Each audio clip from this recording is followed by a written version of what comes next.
Charlie and Mike. Charlie and Mike.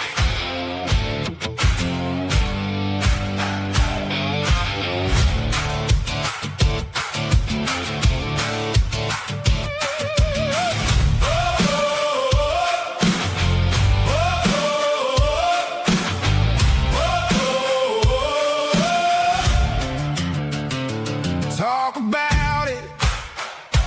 Tell the truth. God and country in the booth. We stand strong. We hold the line. Won't shut up. Not this time. Hands on heart, eyes up high. We were made to testify. Charlie and Mike. Charlie and Mike. God and country. We stand right. Truth on fire. We won't hide. USA.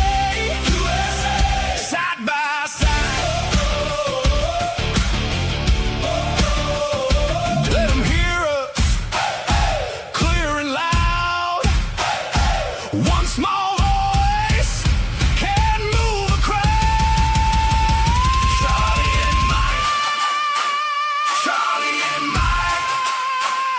God and country. We stand right. Truth on fire. We won't hide. USA. USA. Side by side.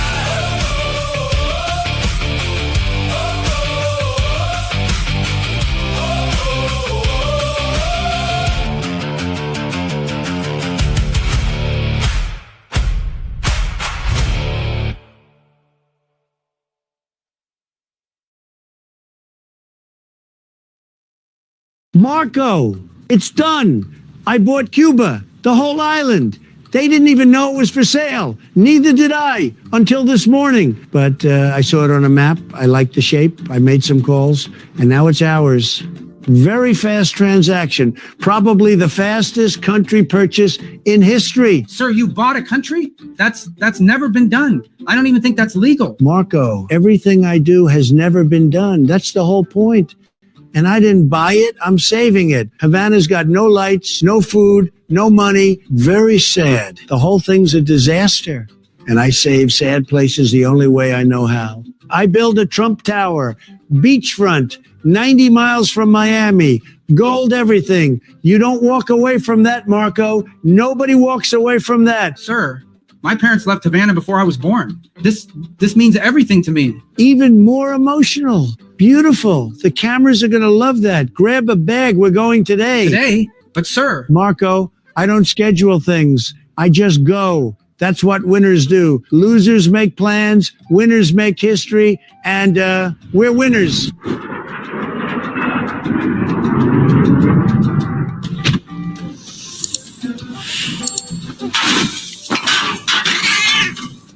Don't worry, Cuba. El Trumpo is here to save you. That's my Spanish name, by the way. El Trumpo, very powerful, very presidential. The people are going to love it. President Trump, welcome to Havana. I am the president of Cuba. We are a proud, sovereign nation, and we are doing fantastic. I'll sign your autograph in a second. Actually, you're hired, building manager. Here, hold my jacket. Sir, that's the actual president of Cuba. Even better. He stuck around to help. That's loyalty, Marco. Very rare. Most presidents disappear after a sale. This one's greeting us at the door. 5-star service. Marco, look at this city. Beautiful. Old. Very, very old, actually. Looks like Rome if Rome gave up and stopped trying. The whole island is a fixer-upper. Nobody sees the potential. I see it. I always see it. I saw it in Manhattan. I saw it in Venezuela. And I see it here. Sir, Atlantic City didn't go so great. Marco, stop dwelling on the past. This is the future. Cuba. It is not a fixer-upper. It is paradise. We have culture. We have history. The most beautiful sunsets in the Caribbean. You can't eat a sunset. Your people are starving. I saw a guy on the corner trading a shoe for a sandwich. One shoe. Not even a pair. What kind of economy runs on a single shoe? No lights anywhere. It's like camping. Beautiful, peaceful camping that never ends. Don't worry, my tower will have the best lights in the Caribbean. Light up the whole city. You'll see Havana from space. The lights are off on purpose. We are saving them. Saving them for what? A special occasion? It's been 60 years. When's the occasion? You couldn't even turn them on for me? Unbelievable. Sir, to be fair, the sunsets are beautiful. Marco, you can see sunsets anywhere. You know what you can't see anywhere? A Trump Tower. And that's what we're building. Look at these cars. 1957, 1958, all of them. It's not a city. It's the world's biggest classic car show. The cars just don't move. Don't worry. I'll bring the fuel. I'll build the gas stations. I'll have all of Havana moving again in 6 months. Our cars are not broken. They are vintage. Collectors would weep if we... They are weeping because the cars don't have engines. Marco, you're Cuban. This is your homeland. Talk to the people. Tell them the good news in Spanish. Hola. Very fluent. That's the whole language right there. Thank you. That's 40 years of practice, sir. Very good. Now tell them I'm saving their city. Hola. He said it twice. They got the message. Very effective communication. This is why I brought him. He only said hello. That is one word. Twice. And it landed, didn't it? Look at their faces. They're moved. The old lady is fanning faster. That's excitement. And right here, this spot, right on the Gulf of America, is where it goes. Trump Tower, Havana.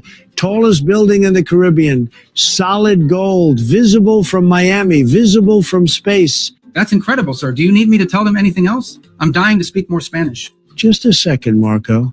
Okay, I want the lobby here, casino there, golf course right along the water, best golf, Caribbean golf, and the whole thing has my name on it in letters so big the astronauts can read it. That is the seawall. People fish there. Not anymore. Now it's a monument. Very generous of me. And we're not breaking ground tomorrow. We're breaking ground right now. Get to work, guy. Ouch! He brought his own shovel, and it's gold. You cannot do this. I am the president of Cuba. Well, no, I bought Cuba, so it's the 52nd state now, behind Venezuela. Canada, you're next. And you, jacket guy, tour guide, best energy in Havana. You're running the place. Full benefits, dental, maybe vision. We'll see. Very generous package. Sir, that is the president of Cuba for the third time. Fine. I guess he can be the manager then. Okay. We'll check back in a few months. I'm hungry, Marco. Let's go. Adios, Cuba. 3 words now. He's trilingual, unstoppable. I'm very confident he'll know 4 words by next week. To Cuba, you were in trouble. Now you're not, because your favorite president showed up with a gold shovel and a dream and subscribed to the Baby News Network. Even Cuba, especially Cuba. I'm very confident the Wi-Fi will work once my tower's up. God bless America, God bless Cuba, and God bless this Havana banana, which is tremendous, by the way. Cha-cha, cha-cha-cha, cha-cha, cha-cha-cha. Let's go, Marco. More cha-chas. Sir, I'm trying.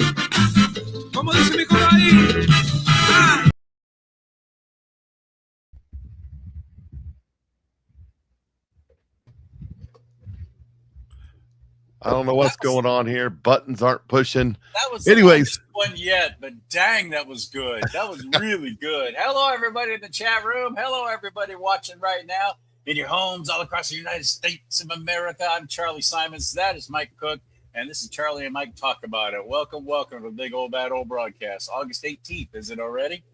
August is already more than halfway over. I know, right? How did that happen? What the heck?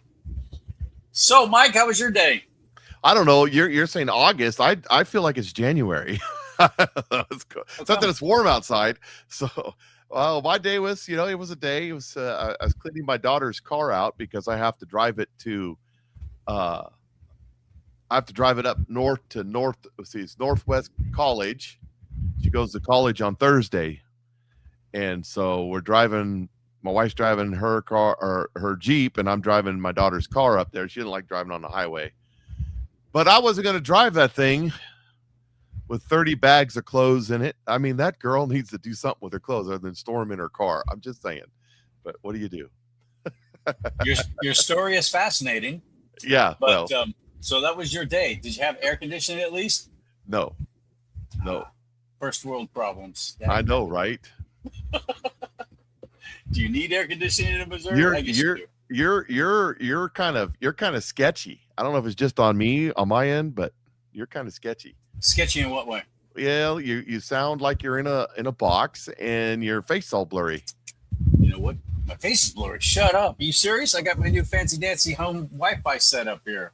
Well, I don't know what's going on. I'll blame you though. Let me check the settings right now. Let me check the audio. Make sure. Well, no wonder why. Bet you can hear me better now. Absolutely. Sounds 1,000 times better. But this is not what I wanted to use. I wanted to use that right there. That's what I actually thought I was using. That's still even better. Of course it is. This is people watch my show. They know this is technical difficulty. This is the way it works. Good. If they want fancy high-end production, they can go watch Tucker Carlson or Candace Owens or Stu Peters or something. Tucker Carlson. Again, I heard a talk show host guy on the radio today talking about that interview. It was actually a caller calling in asking what the hell has happened to Tucker Carlson, how he went after, as you and I pointed out last week, how he went after two great people, Senator Ted Cruz, and he went after Mike Huckabee, and he was very rude to them. And then he has Hunter Biden on, and it's just like nothing but candy cane lollipops and a beautiful hot chocolate fudge river. It was so nice. Chocolate fudge river. Yeah, just made that up. Are we watching the Wonka show or what? That or OnlyFans. But I paused there for effect for anybody who got that joke. So, and I apologize for anybody who got that joke. But my adventure today was going to a dermatologist. First time I've been to one in 16 years. Do you remember WKRP, that TV show, WKRP in Cincinnati? Where Les Nessman, the news guy, every single episode had a Band-Aid somewhere that was visible on him. Yes. Every episode. Yes. He always had a Band-Aid somewhere. I got one right there. I got one here.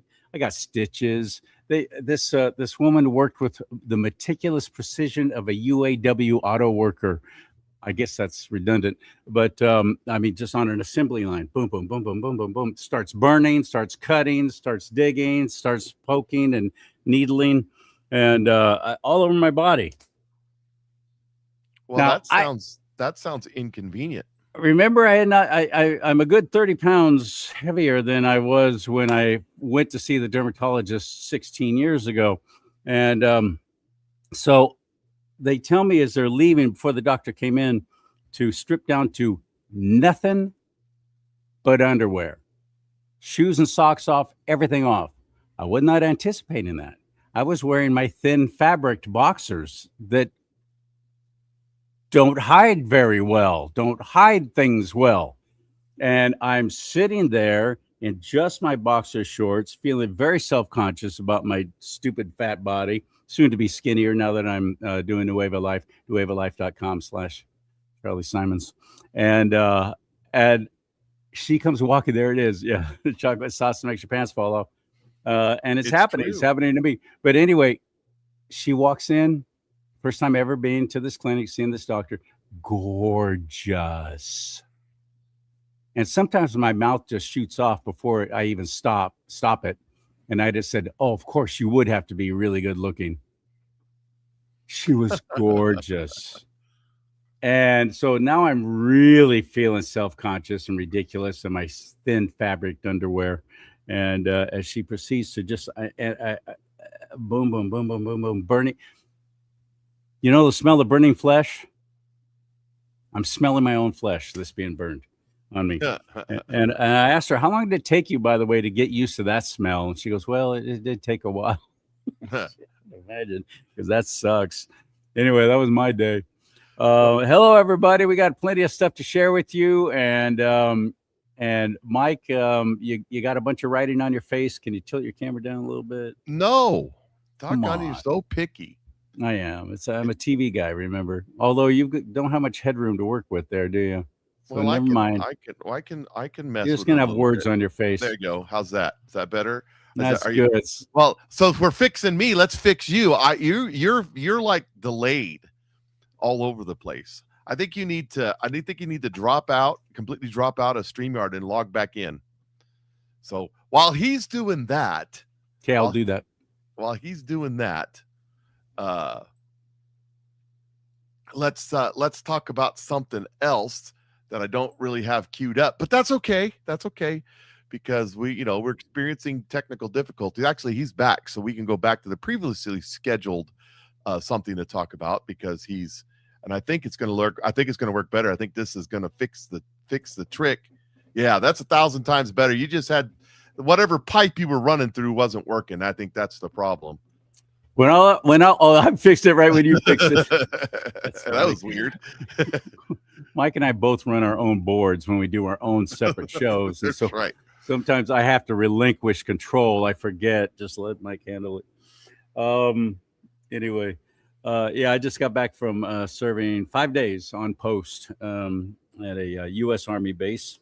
Well, actually, take that back. National Guard base. Can't really call it U.S. Army. So since you said that, the controversy, I didn't even plan on talking about this. The controversy that's been going on with the Navy and their ships out there, and all of the bad situations that they're having. I'm not going to name any names, but we Army and Air Force guys were really making fun of the Navy guys.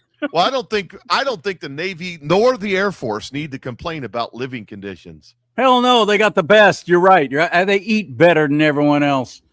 What pissed me off was when the media reported that there were disgruntled Marines. Morale was bad and all this stuff. It's a lie. It's a flippin' frickin' lie.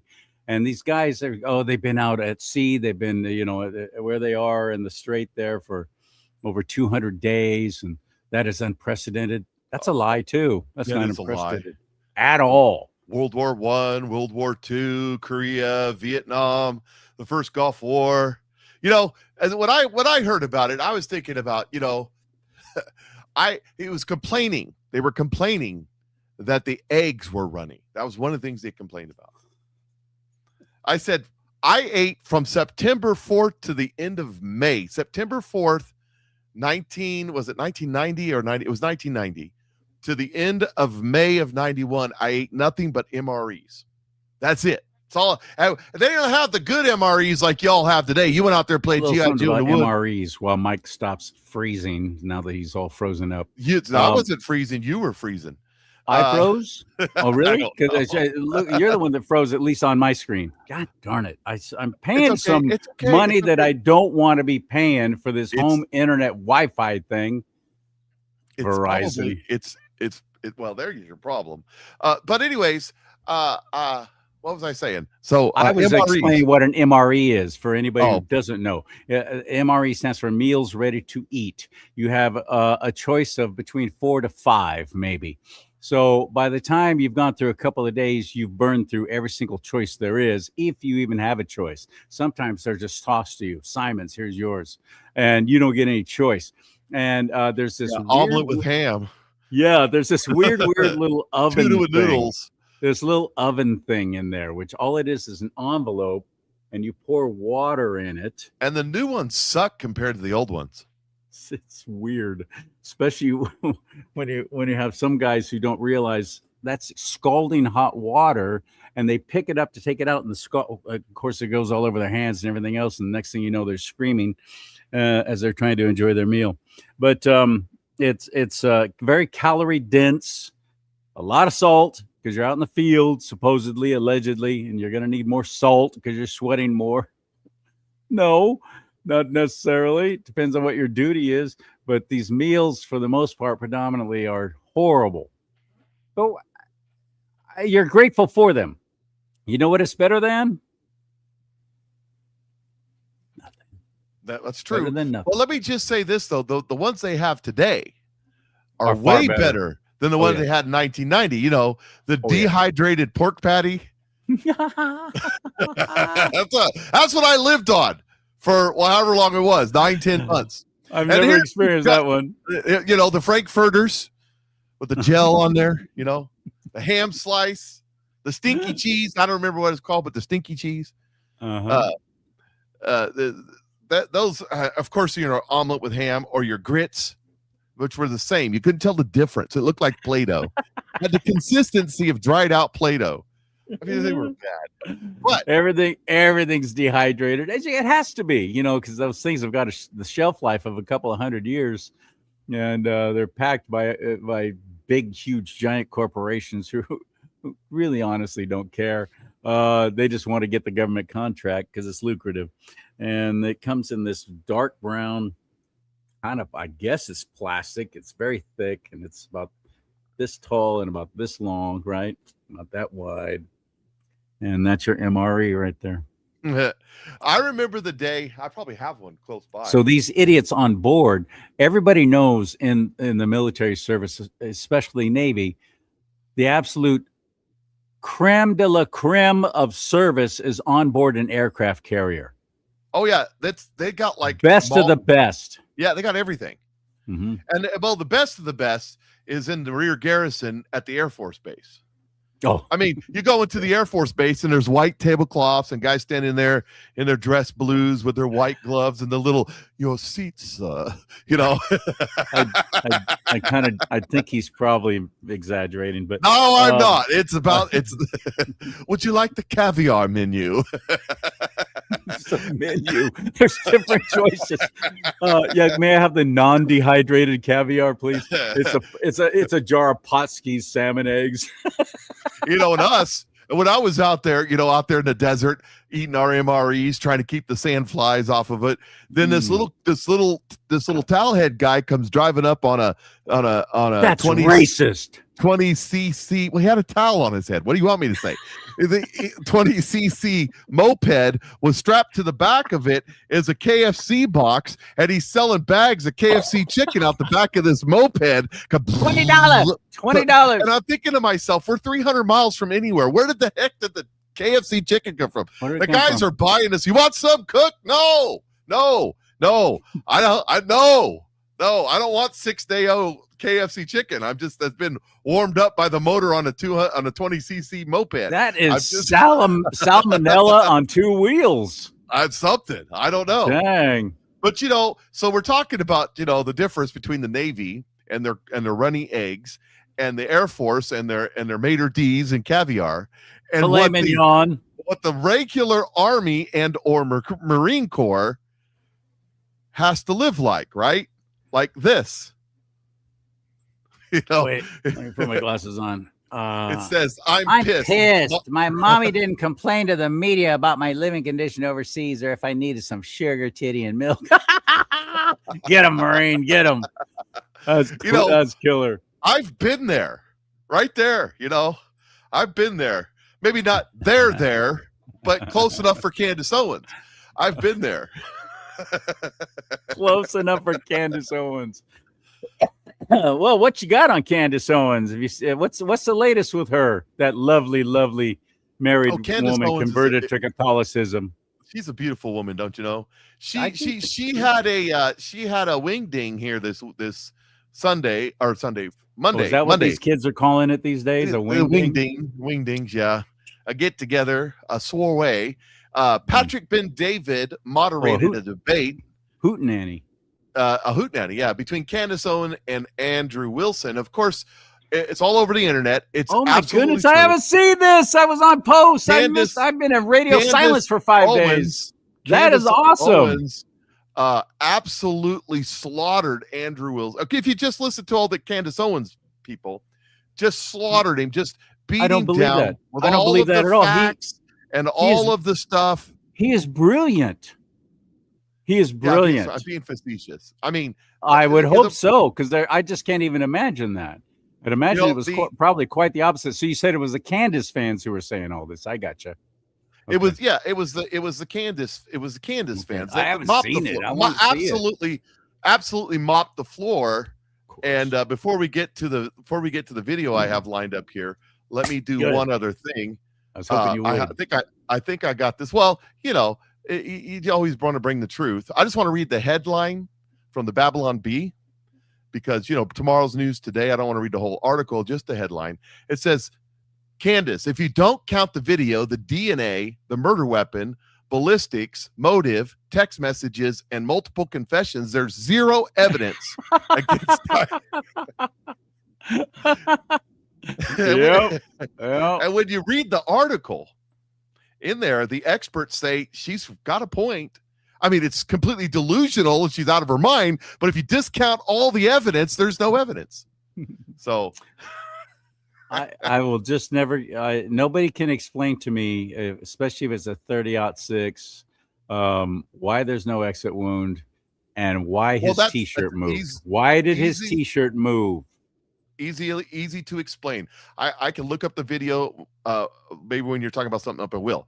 There's a video out there of a guy that goes deer hunting with a 50 caliber sniper rifle. Okay. And you want to know why you got on the other side? You're going to have an exit wound with that. Well, let me finish the story. Okay. Why did the T-shirt move? It's called kinetic energy. The guy, he was on it. He said, I'm going to tell you all the truth up front. I didn't, these rounds are $20 a piece. So I didn't want to go out in the woods and waste a round. So I'm on a controlled ranch where they put the deer out there, blah, blah, blah. Right. And he said, so the deer comes walking in and standing by this little tree stump and he fires, pow! And the deer drops, boom. And he's like, okay, we're going to go get the deer. We're going to see what happens when a 50 cal ammo hits a deer. I think I got a headshot on it. We're going to go. So he comes back. They had high-speed cameras on it and had it all set up. That's why they were at a ranch where they could control it, right? Because they had he goes, you guys aren't going to believe this, but I missed. I didn't hit the deer at all. And in the high-speed camera, you can see the round go right by the deer's head. And as it goes by the deer's head, you can see the shock wave just ripple through the deer's head like this in slow motion. And the deer drops. The force of that round going by the deer's head caused the brains to liquefy. And he killed that deer without hitting it. Dropped that deer right there just because the supersonic round of that 50 cal and as much as kinetic energy was just going by that deer, drop that deer right there. Now you got a nice clean head to mount. So when you get hit in the neck with a 30-06, the energy, that's why you had this happening. It wasn't just his T-shirt, by the way. If you go watch it in slow motion, his whole body rippled.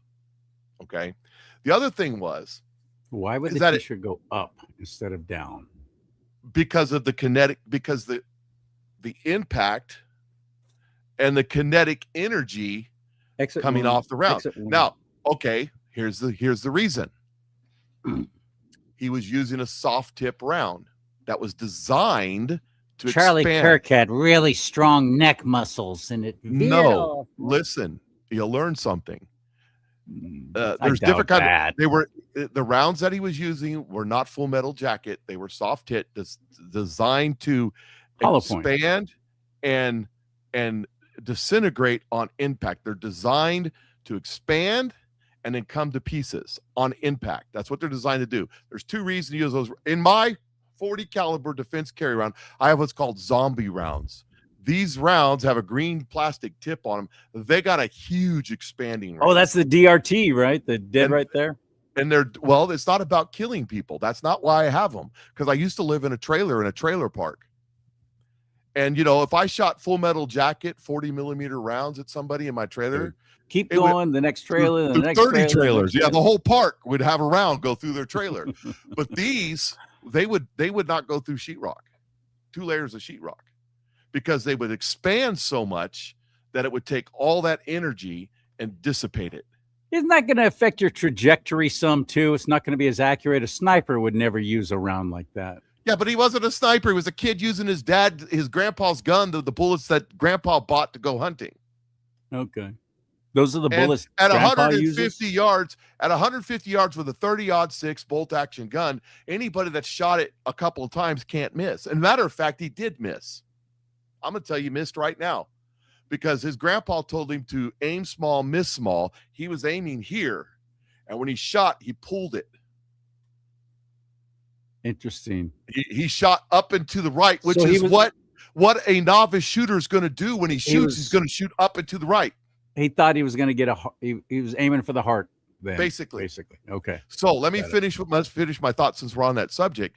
When Yeah. that round with the soft tip, it hit CharLee in the neck, it expanded, and the force of the energy and the expanse caused that round to shatter, which is why the autopsy says there was only fragments that went and hit his neck, hit his vertebrae, shattering and destroying 2 of his vertebrae and severing his a portion of his, whatever they call it, nerve there, and then went down. It was coming at a down angle, so it ricocheted down and into his chest cavity. That's why there was no out, because it went in and into here and did massive damage here. He was dead before he fell over. Well, if only we had the results of an autopsy and they actually buried the body instead of cremating it. We have the result of the autopsies. They presented it as evidence, and they didn't cremate the body. It was announced the day that a few days after, that they were going to have a celebration of, I had fireworks and stuff at the funeral. It wasn't a funeral. It was a celebration of life, and that the funeral and the burial will happen at an undisclosed location with a few family members, because they didn't want Candace Owens, they didn't say this, I'm saying this, Candace Owens showing up and peeing on the grave or some kind of craziness. If she exhumed that body, she'd probably be doing a little necrophilia. I mean, I think she had a thing for Chuck. She absolutely had a thing. She wanted to be Miss CharLee Kirk, and she got kicked to the curb when Erica came along. Absolutely. So those are facts. Those are facts that are there. Hasn't Candace Owens been married a long time? No, a few years. Okay. They met over the internet and then got married. Okay, so she had the hots for Chuckles.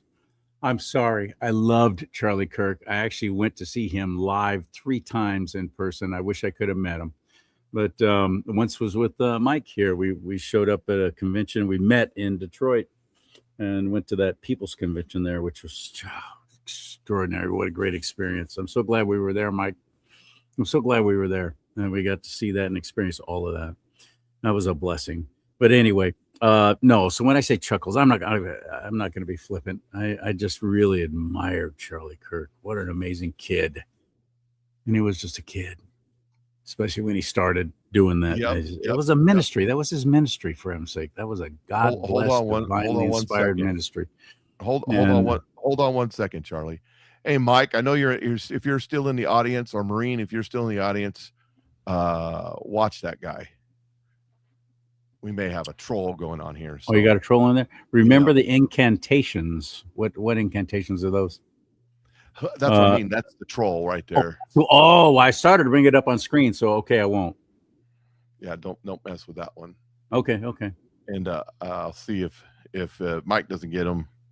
I can't see what he's saying 100%, whether he's really being a jerk or not. But what I'm reading doesn't seem to be, actually. But oh well. You have more experience with that than I do. Well, I have a couple of my moderators are on my site, on my page, so I asked them to keep an eye. If he does something that goes against the rule, they know the rules. So, anyways, back to this this debate between Candace and Andrews. Okay, between good. and here's the synopsis. I can't wait to see this of the debate. Celebrity impersonated. I'm sorry. Oh, it's a joke. It's always a joke with me. What are you talking about? Thank both of you for sitting down to have the conversation. I love that. That guy's funny. Conversation. So, Andrew, thank you for taking the time to be here, and Candace, thank you for agreeing to accept the $300,000 it took you to be here. I love that.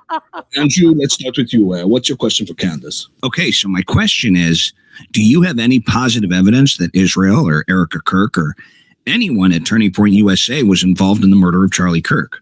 I don't understand the question. I don't really know what you're asking, actually. If all you were disputing the evidence for the case against Tyler Robertson was not sufficient, I would be the last person to be challenging you. That's not why we're having this conversation. You have made claims asserting that you are 100% convinced that Erica Kirk is somehow complicit in CharLee Kirk's murder. I actually never said that. I have said what I feel, and I've said what I believe that I feel, that I know that I feel, and that's what I feel. I'm not going to change what I believe and what I feel and what I know. But I've never actually said that. You're little words in my mouth that I have not said. So what did you say? I look, I'm not going to play this like game with you where you just like demand that I say things a certain way. You didn't say that? Okay, I don't know what this game is that you're playing, but like I've literally never said that Erica Kirk or Israel is complicit or involved. I mean, I've said that I feel that they are certainly responsible in some way. I've said that they are definitely complicit. I never said they're actually complicit. I've never said they're complicit. I've said they're definitely complicit, or that they might be, or that I feel that they might be. I never said they're complicit. Okay, so you didn't say she was complicit. You said she was definitely complicit? I literally never said that. Because what you're saying is actually making my point stronger, not weaker. It's just like you can do this whole routine, okay, of like asking me questions and interrogating me like we're in court, like I'm on the stand, like you're my daddy, like I'm your bitch. I'm not going to play that game, okay? But I've never said those exact words. And I do have full confidence, and I stand by that I have full confidence, that I have 100% certainty that I know that I feel that. I never said that. What I'm saying is that I know that I feel that Tyler Robertson killed CharLee Kirk. If you're saying you don't find that convincing, that's fine. But you're making other claims outside of that, claims that you have to back up. It's literally not a claim. That's my opinion. So your claims are baseless, basically. And you're just leading a cult. I mean, it's literally not baseless because it's based on what I think and what I feel and what I know, and you're not going to control that. You can't tell me I'm not allowed to think and feel and believe what I think and feel. So you think that Israel was involved? I've not said that they were involved. I've literally never said they were actually involved. I said they were probably connected and responsible in some way. Wait, hang on. You literally said that thousands of times. I have not said 1,000 times that Israel was involved. You're just making up that number. You're just making up that number. Why don't you bring up my episodes? We can go back and count. You will not find 1,000. You're just making up numbers. This is how humans talk. It wasn't exactly 1,000. If you're going to say a number like 1,000, you should be able to back that up. Hey, Rob, how many people we have watching this? Sounds like a Democrat. 1,000 live. Hundreds of thousands? Yeah.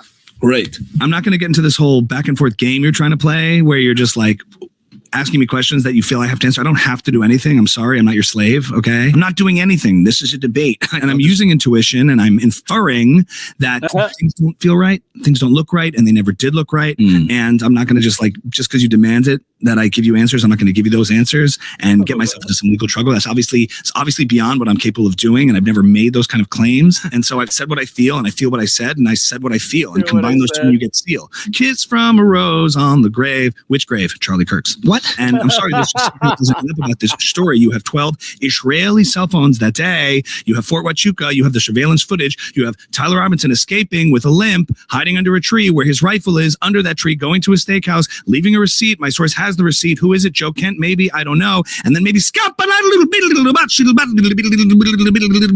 did you just scat? I'm a scat man. Skimmy-dim-dim-dum-dum-dum. A dum dum dum dum, skimmy dim dim dum dum dum dum, speed up up up up, but up up up up, speed up up up, skimmy dim dim dum. Okay. I don't know what else I can say. You're just not standing by anything you've said. Okay, I want to get back to that, but before we do, can we take a quick break? I want to talk about shoes. Okay, sure. I love free speech. So there you have it. That's basically how it went. Something like that. Similar to that. I really do want to see it. Where is that? Where do you go to see that? I guess just YouTube it, right? Candace Owens. Yeah, PBD's got it. It's all over the place though. I've got actual clips where I can go find, but it's just dumb. I mean, what you just seen there is a reasonable representation of it. He goes, you said that the Jews did it. Israel did it. That France did it. No, I didn't. I didn't say that. I really didn't say that. You're saying I said that, but I didn't say that. She really sounded like a Democrat for him. You go over to Crowder. That's the kind of crap Crowder cut it up and then played the video for saying that after she said she didn't say that. So it was just, and here's the thing. I think Brian Cates was saying, no relation to Aaron, spelled with a C instead of a K. He says that that she's casting a spell on people. And that's why they're, oh, she won. Oh, I know it's, and they're, Erica Kirk is evil. How do you know Erica Kirk is evil? Do you even know the lady? Have you ever met her for real? Well, I just don't believe that a widow would act like that. Well, how's a widow supposed to act? I mean, everybody grieves differently anyways. Well, she should be grieving for a year or 2 or 3 or 10, the way I would or something. It's all stupid. The whole thing is stupid, in my opinion. It is absolutely designed. Kinoka the Great said it just the other day too. Exactly this. He said that the purpose of what Candace Owens was doing, and it has come out. I think I have the video. Let me stop right there because I think I have the video. Let me just. So this radical leftist guy with millions of followers, what's his name? Dirtbag, scumbag Joe something. I don't remember his name. Well, I'll have it here in a second if I find the video. But he basically said it out loud. Here it is right here. Here it is right. Hassan Parker, that's his name. And he's got millions of followers, and he's got a show just like us, but he's got millions of followers. I wonder how that happens. Just out of nowhere, having millions of followers. But anyways, he's a lefty. Oh, really? He's a lefty. It's not. You're right. It's not possible if he's really new, like we are, like you say. Well, he's not new. He's at least not on Rumble. It's not possible. Maybe on YouTube and TikTok, but not on Rumble. By the way, YouTube has just changed. YouTube has just changed the way they count your viewers and opened it up. And one of the reasons that people are saying that they did that is because Rumble is kicking their butt. Rumble's taking all their highest influencers because Rumble's paying them. So everybody go watch us on Rumble because Rumble's a free speech. Not the 100% free speech, but free speech. It is for me. I have yet to have them delete one show or even give me any kind of warning. And or slow down the algorithm or anything. Not that I've seen, not that I've noticed. Nope. No, I'm doing all right. I got over 8,500 followers on there now, and I'm still. Yeah, you're kicking my butt. You've got 2,000 more than I do. Do I? That's just because I have guests on and they promote the shows and so on, with their folks. And you're just slugging it out every day, man. It's just you and your mic, your quiet mic. So stop it. Let me play this video. Let me play this video for you. Let's do it. And I know I had no intentions of playing this video. It just sort of, the conversation led to it. Listen to this. I can't speak out against this queen because this is a queen that successfully and single-handedly undermined the Republican initiative to martyrize CharLee Kirk and use that example to crack down on political dissent. She dropped a grenade on the discourse. Remind me to tell you why that's so stupid. So I'm with her. It's hard. It's hard for me. My brain says, no, it's probably Tyler Robinson. But my heart says, go, Candace, go. Keep cooking. Does that make sense? I can't like her tweets because she blocked me many, many years ago. This is before she became our hero. Okay. Many, many years ago, Candace Owens blocked me. I've not been a fan of Candace Owens. I am a fan now. I can't speak. So there is this guy. He's the biggest podcaster on the left. Saying, he is on the left. Okay. Yeah, he is on the left. I thought you were saying he's conservative. He's a Muslim democratic socialist who believes in Sharia another law. Hassan Piker then. He straight up said, we want communism. Straight up, we want communism. That's who that guy is. And did you hear what he said? That what Candace Owens one thing was I doing, caught in particular was that the Republican Party was complicit with the whole thing and involved in it to ramp up some kind of martyrdom thing about CharLee Kirk and to sway votes, which is just so retarded. I won't name names, and I don't want to ever act like I'm all that, but I've had conversations with people who are very high up in the party. And it was pretty much a given, and they were already in negotiation that CharLee Kirk was going to run as VP under J.D. Vance in 2028. They were grooming him to run for office. He was going to run for vice president. And that would have been a brilliant move. He would have done an extraordinary job at it. I was excited about that news. And then this happened. So if anything, it was the left stopping that from happening, because I think that would have been an unstoppable ticket. That would have been a dream team right there. A queer leftist freak show taking out Charlie Kirk, and then this leftist guy praising Candace Owens for destroying the legacy of Charlie Kirk. Yeah. And that's what this was all about. This was not, listen to me.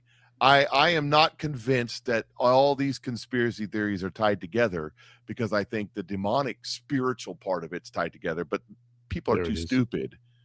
But never let a crisis go to waste.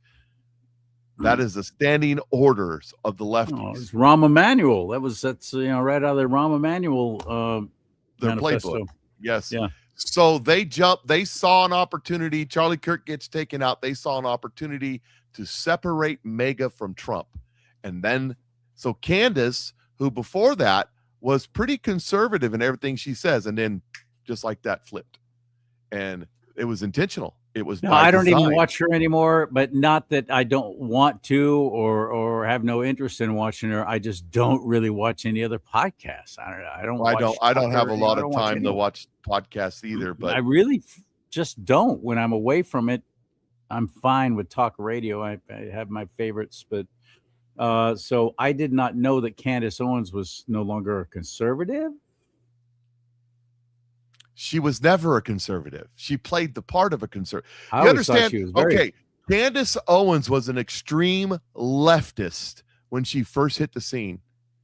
But in 2016, 17, 18, leftism wasn't selling, so she became a conservative. She was Blexit. So the original owner of Blexit sold Blexit to Turning Point USA. Turning Point USA gave it to Candace Owens. Candace Owens used it as a piggy bank and took millions and millions of dollars out of it and did nothing with it.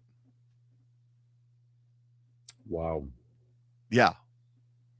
She thought she was the heir apparent to be Charlie Kirk's wife, and then Candace Owens came along.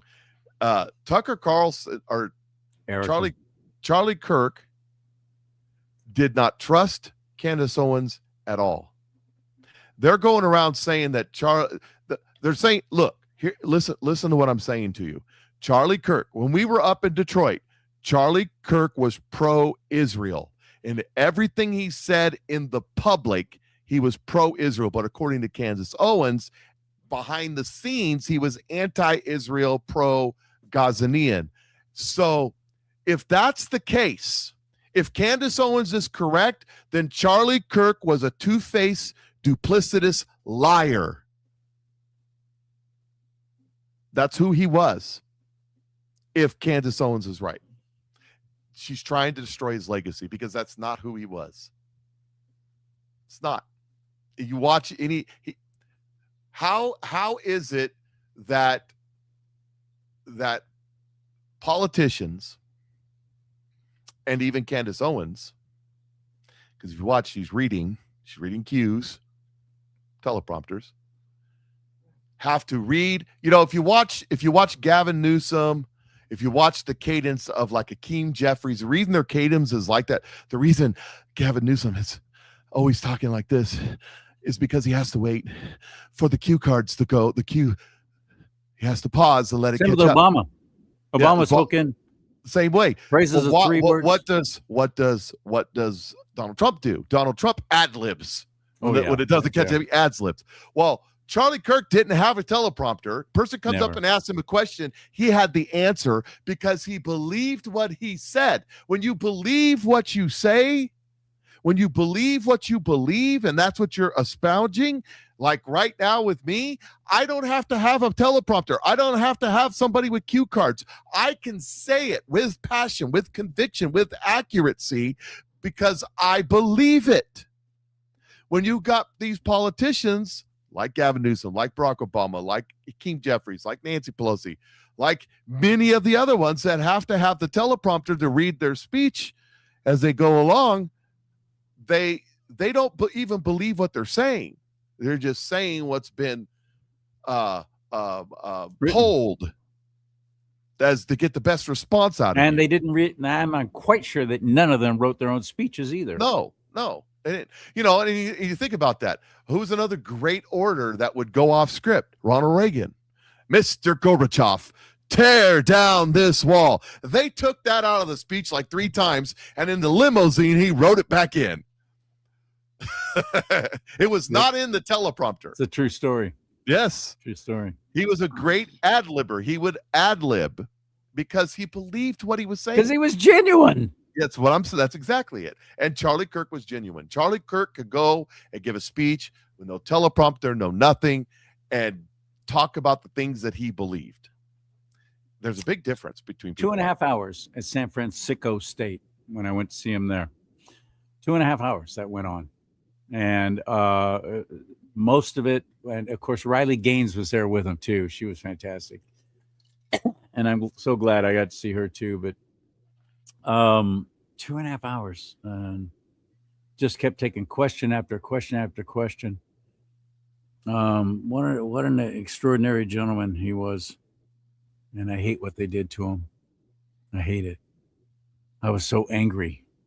Mike and I'd never done this before.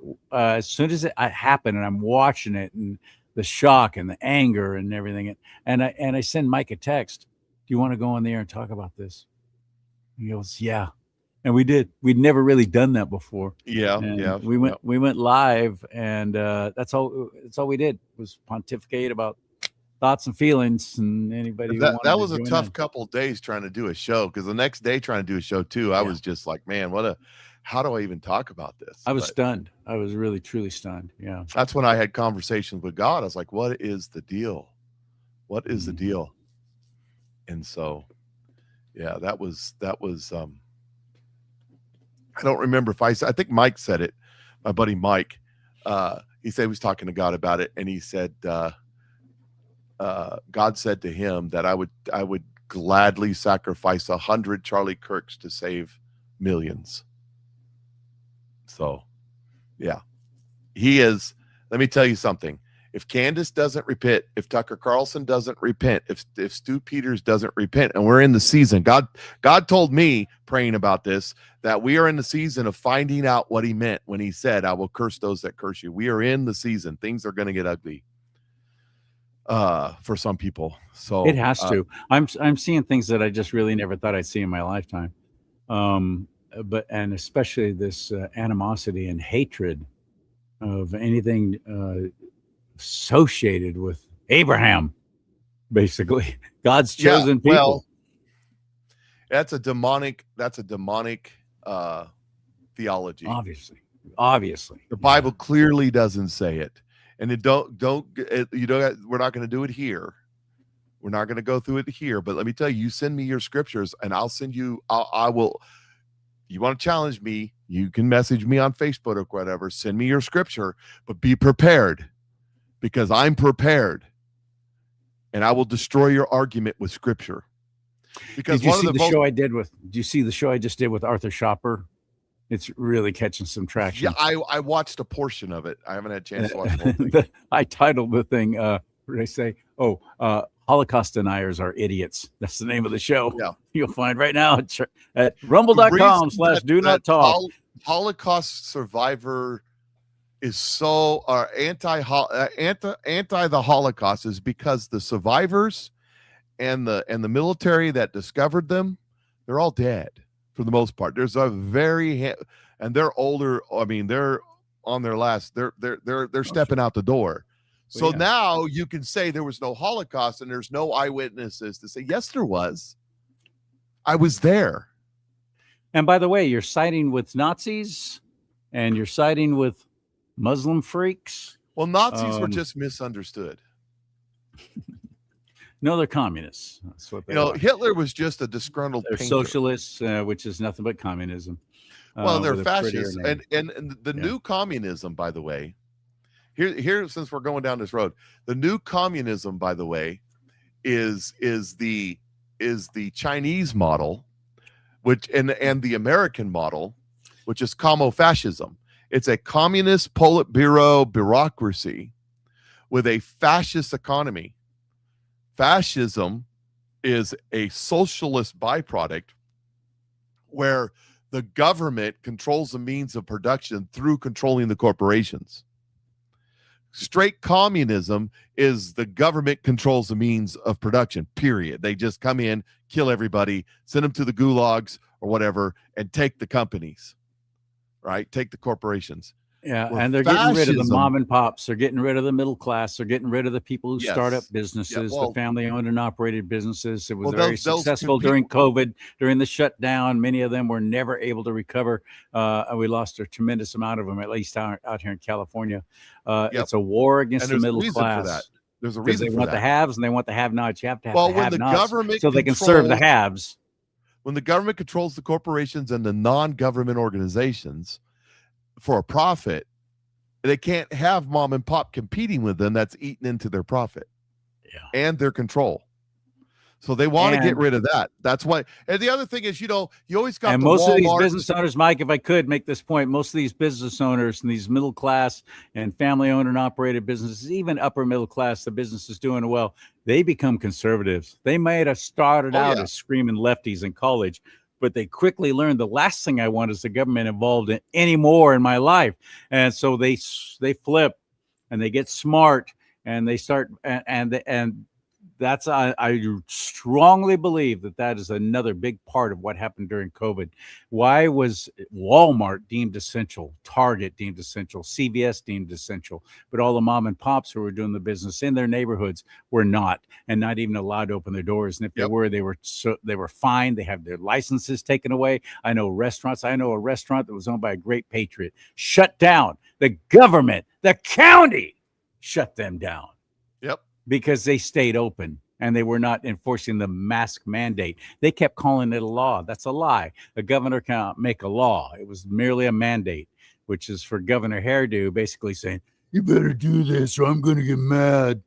That's all a mandate is. It's not a law. Governors cannot make law. It was a lie. And now what this was just signing into law today, Mike, you can no longer purchase tires for your vehicle that do not meet the what are the standards for fuel economy and so on. Now, all the new vehicles, they meet those standards already. You know what doesn't? Good old boys who like a little extra tread on their tires. Oh, yeah. It now in California, you will no longer even be able to buy those tires. Goodyear, Firestone, all these tire companies are going to be sitting warehouses full of off-road tires and aggressive tread tires, mud and snow tires. No, they're not. They'll just ship them out here to Missouri where they put them all the time. So that's what they'll do, but at great expense and even more trouble for these businesses. This is insane what's happened here, and it's done. It was signed into law today by that wicked demon who calls himself a governor. And I'm telling you, it's not because they care about the environment. It's because they want guys like me out. They want me out of this state. Yeah. They want guys like us out of this state. And the whole thing is where do you think the money's going to come from? I want to know where the money's going to. Well, it's not going to a train. That's for sure. Not going to a high-speed rail. Well, it is. Yeah. It is. It's kind of like this. It's kind of like this. You're saying, I want to know where it's going. It's going to it, but it's not going anywhere once it gets there. Right. It's kind of like let me hit the right button. It's kind of like high-speed rail, by the way, not one inch of track has been laid. And it's been 20 years and $20 billion over budget. Billions. Yeah. Here's goes. So Doge has finished cleanup of Social Security.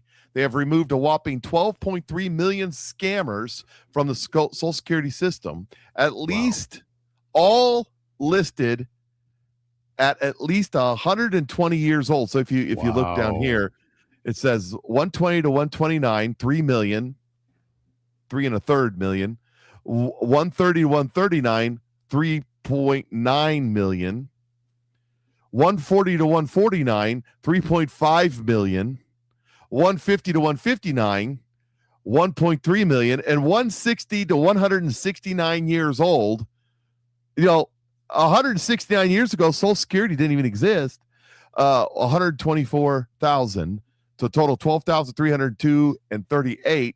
And she says if each fraudulent person was making $1,800 a month, then Doge just saved America 22 billion. That's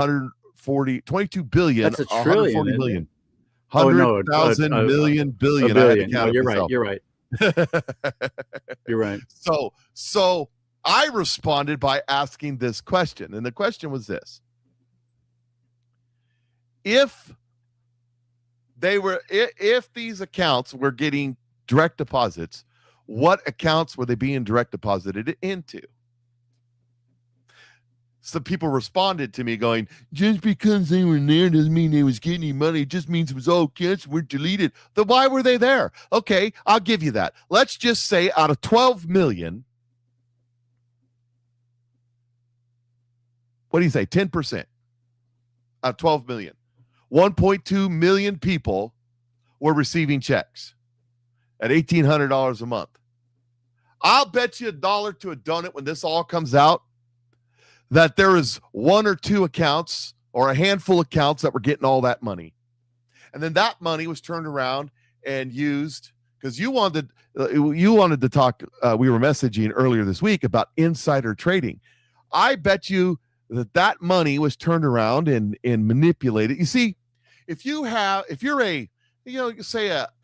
individual, if you were an individual who, let's say, held a position in government, such as maybe, I don't know, senator, congressman, a secretary of some urban development of high-speed rail, something like that, and you had a buddy, let's say, that worked for the Social Security Administration that said, hey, Mike, hey, I can hook you up.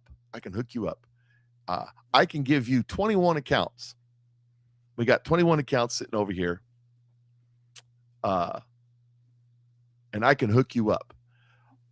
I'll set these 21. Well, just give me an account number in the Cayman Islands. Open yourself up an account in the Cayman Islands, and we'll make sure that these 169-year-old people that are receiving $1,800 a month, that a handful of them go to you, right?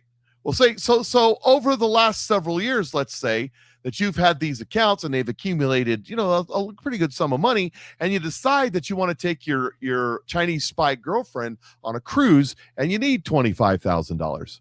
Well, you can't go to your Cayman Islands account and just take $25,000 and move it into your account here, because the banks are going to go, excuse me, where'd you get that money?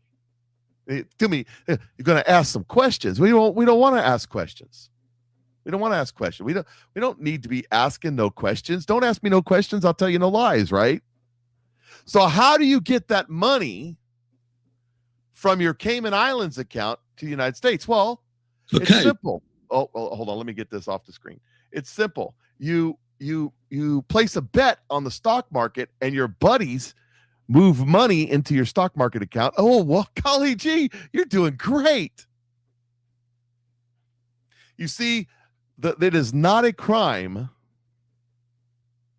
It is not a crime for congressmen to insider trade. But if you go back to Hillary Clinton and you look at Arkansas and you look at the Rose Law Firm and the Whitewater deal and the $10,000 investment into cattle futures that turned into $100,000 in a month, which never has happened before in the history of cattle futures, well, gee whiz. Now you know. Because it's not a crime it's a crime for me and you, but it's not a crime for them to insider trade. But that's not what they were doing. I don't think so. I think all this money, not just from the Social Security, but there was several million, tens of millions of people receiving checks from payroll, people that didn't exist, that were getting government checks for having a job that didn't exist.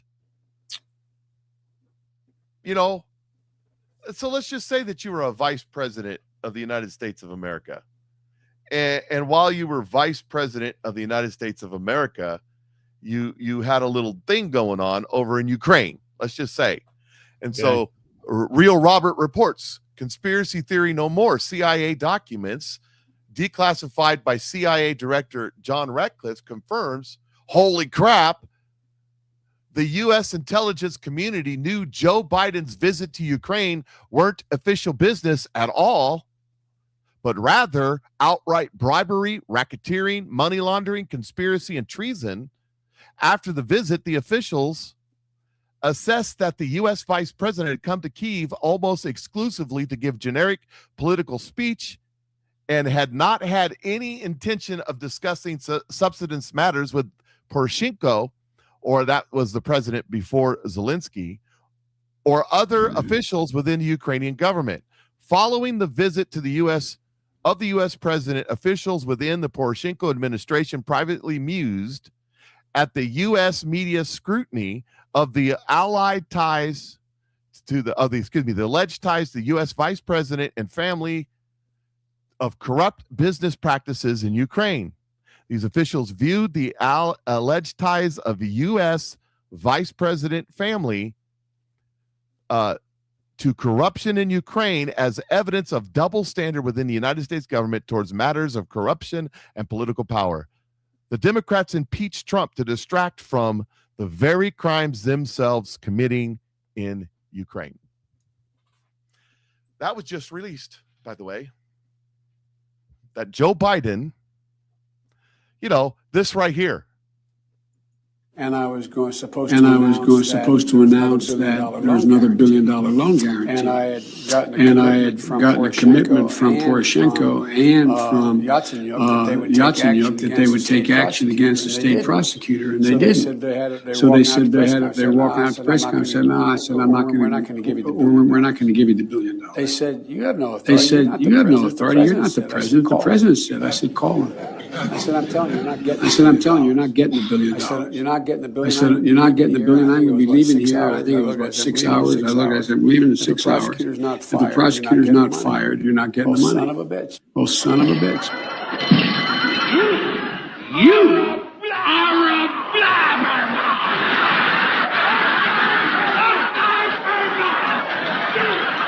You blabbermouth. Blabbermouth. Out. Out.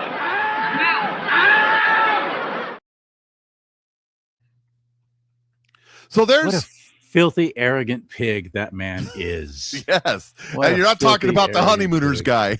No, I'm not talking about him. Ralph Cramden. What he just said there was, if you don't fire the prosecutor that's looking into my family doing all of the, what did he say? Bribery, racketeering, money laundering, conspiracy. If you don't know, the former president's son had they were paying like a couple of million a year to sit on a board of Burisma, which is a company doing business mining, wasn't it? And oil exploration in Ukraine. He got $85,000 a month, which is a little over $1 million a year. And but that's not all, by the way. Rosemont Seneca Partnerships, which got $1.8 billion from the Chinese as seed money for investments, had a subsidiary called, if I get this right, Metabiota or Biomedita or one of them, anyways, which got a contract from DARPA to do biological research in Ukraine. Let me say that again.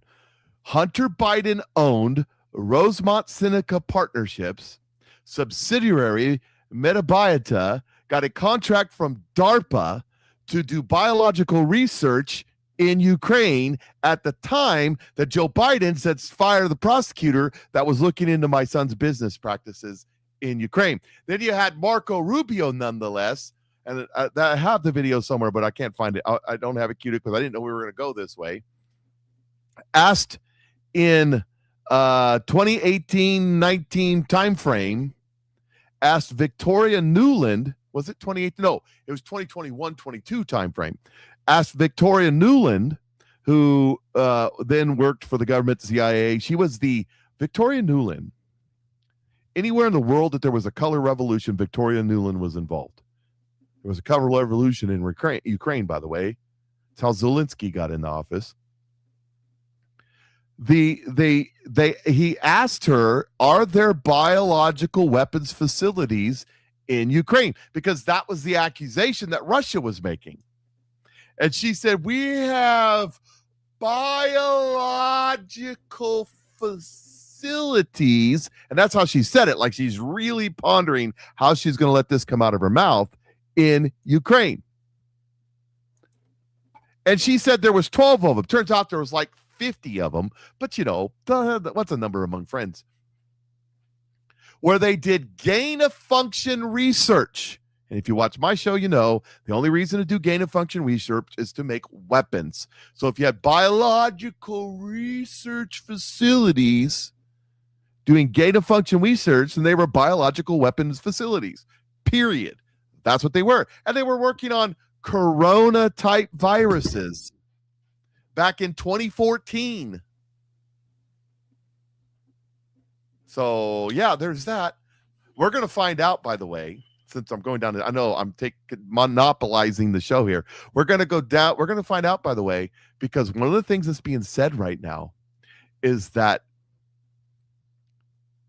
the Corona-19 was released in Wuhan, but not created in Wuhan, that it was created here in the United States. And then when Barack Obama banned it, it went offshore to other places. That was including Ukraine. That was 2014. Yeah. We're going to find out the United States of America made that virus. The United States of America released that virus. I've heard that from others. That's I want to talk about the Stop Insider Trading Act, the HR House Resolution 7008 from Congressman Brian Steele, and how it passed the House, but the Senate no.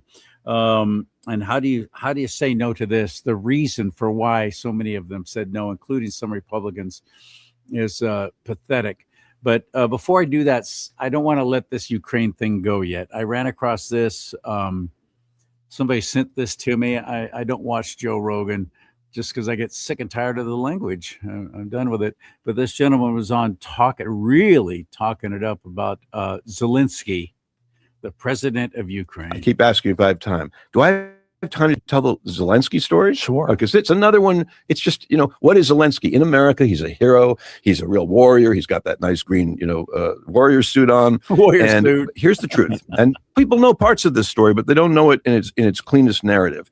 So he was a totally apolitical. He was an outsider to politics, zero experience or interest in government or politics. He was a comedian.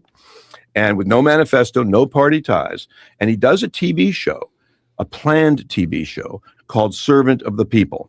And the main character in the show does a YouTube video that calls out oligarchs and corruption and eventually becomes popular and is drafted as a protest candidate and eventually becomes president.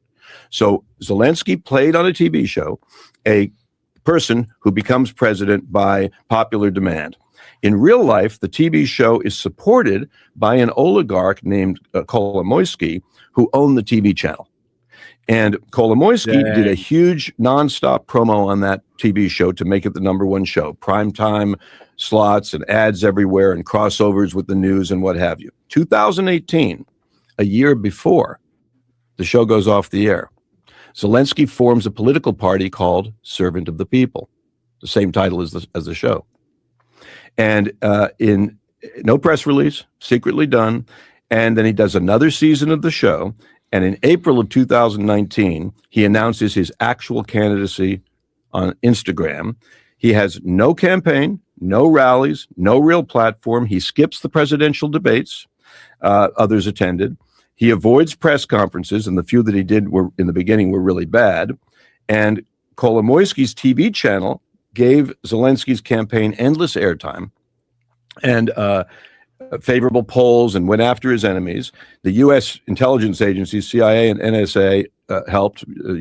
U.S. spending $5 billion, by the way, on democracy campaigns in Ukraine, funneled through NGOs. Hate that. And USAID embeds advisors in his organization to help with the campaign. I'm almost done. And on election day, Zelensky wins with 73% of the vote. And then the war happens with Russia, and he declares martial law, and he ends elections. There's supposed to be an election in 2024. That's what we get for our democracy money. And quite literally, he is an actor in a carefully designed television show. He is a construct, like Epstein is a construct, meaning he's a created entity. And it worked. That is Zelensky, the American hero. I guess his star is maybe fading a little bit now. I don't know. What do you think? Is he still wildly popular in America? What? So there you go. I've actually shown video on my show before of that idiot when he was part of and I do think he's an idiot, Zelensky. He's a he's very famous creepy little for his marionette is all he is. He's not making any decisions. He's not pulling the strings. But he was a cross-dressing freak. That was his big thing. He was always doing these funny cross-dressing dances and dressing like a woman in some kind of comedy group that he was a part of. He's very what now? He's very famous for his bit. Yeah. Have you seen? Oh, his you bit? got one. Attaboy. Here's a There you bit go, where he's Mike. playing piano with his pecker. Oh, that's right.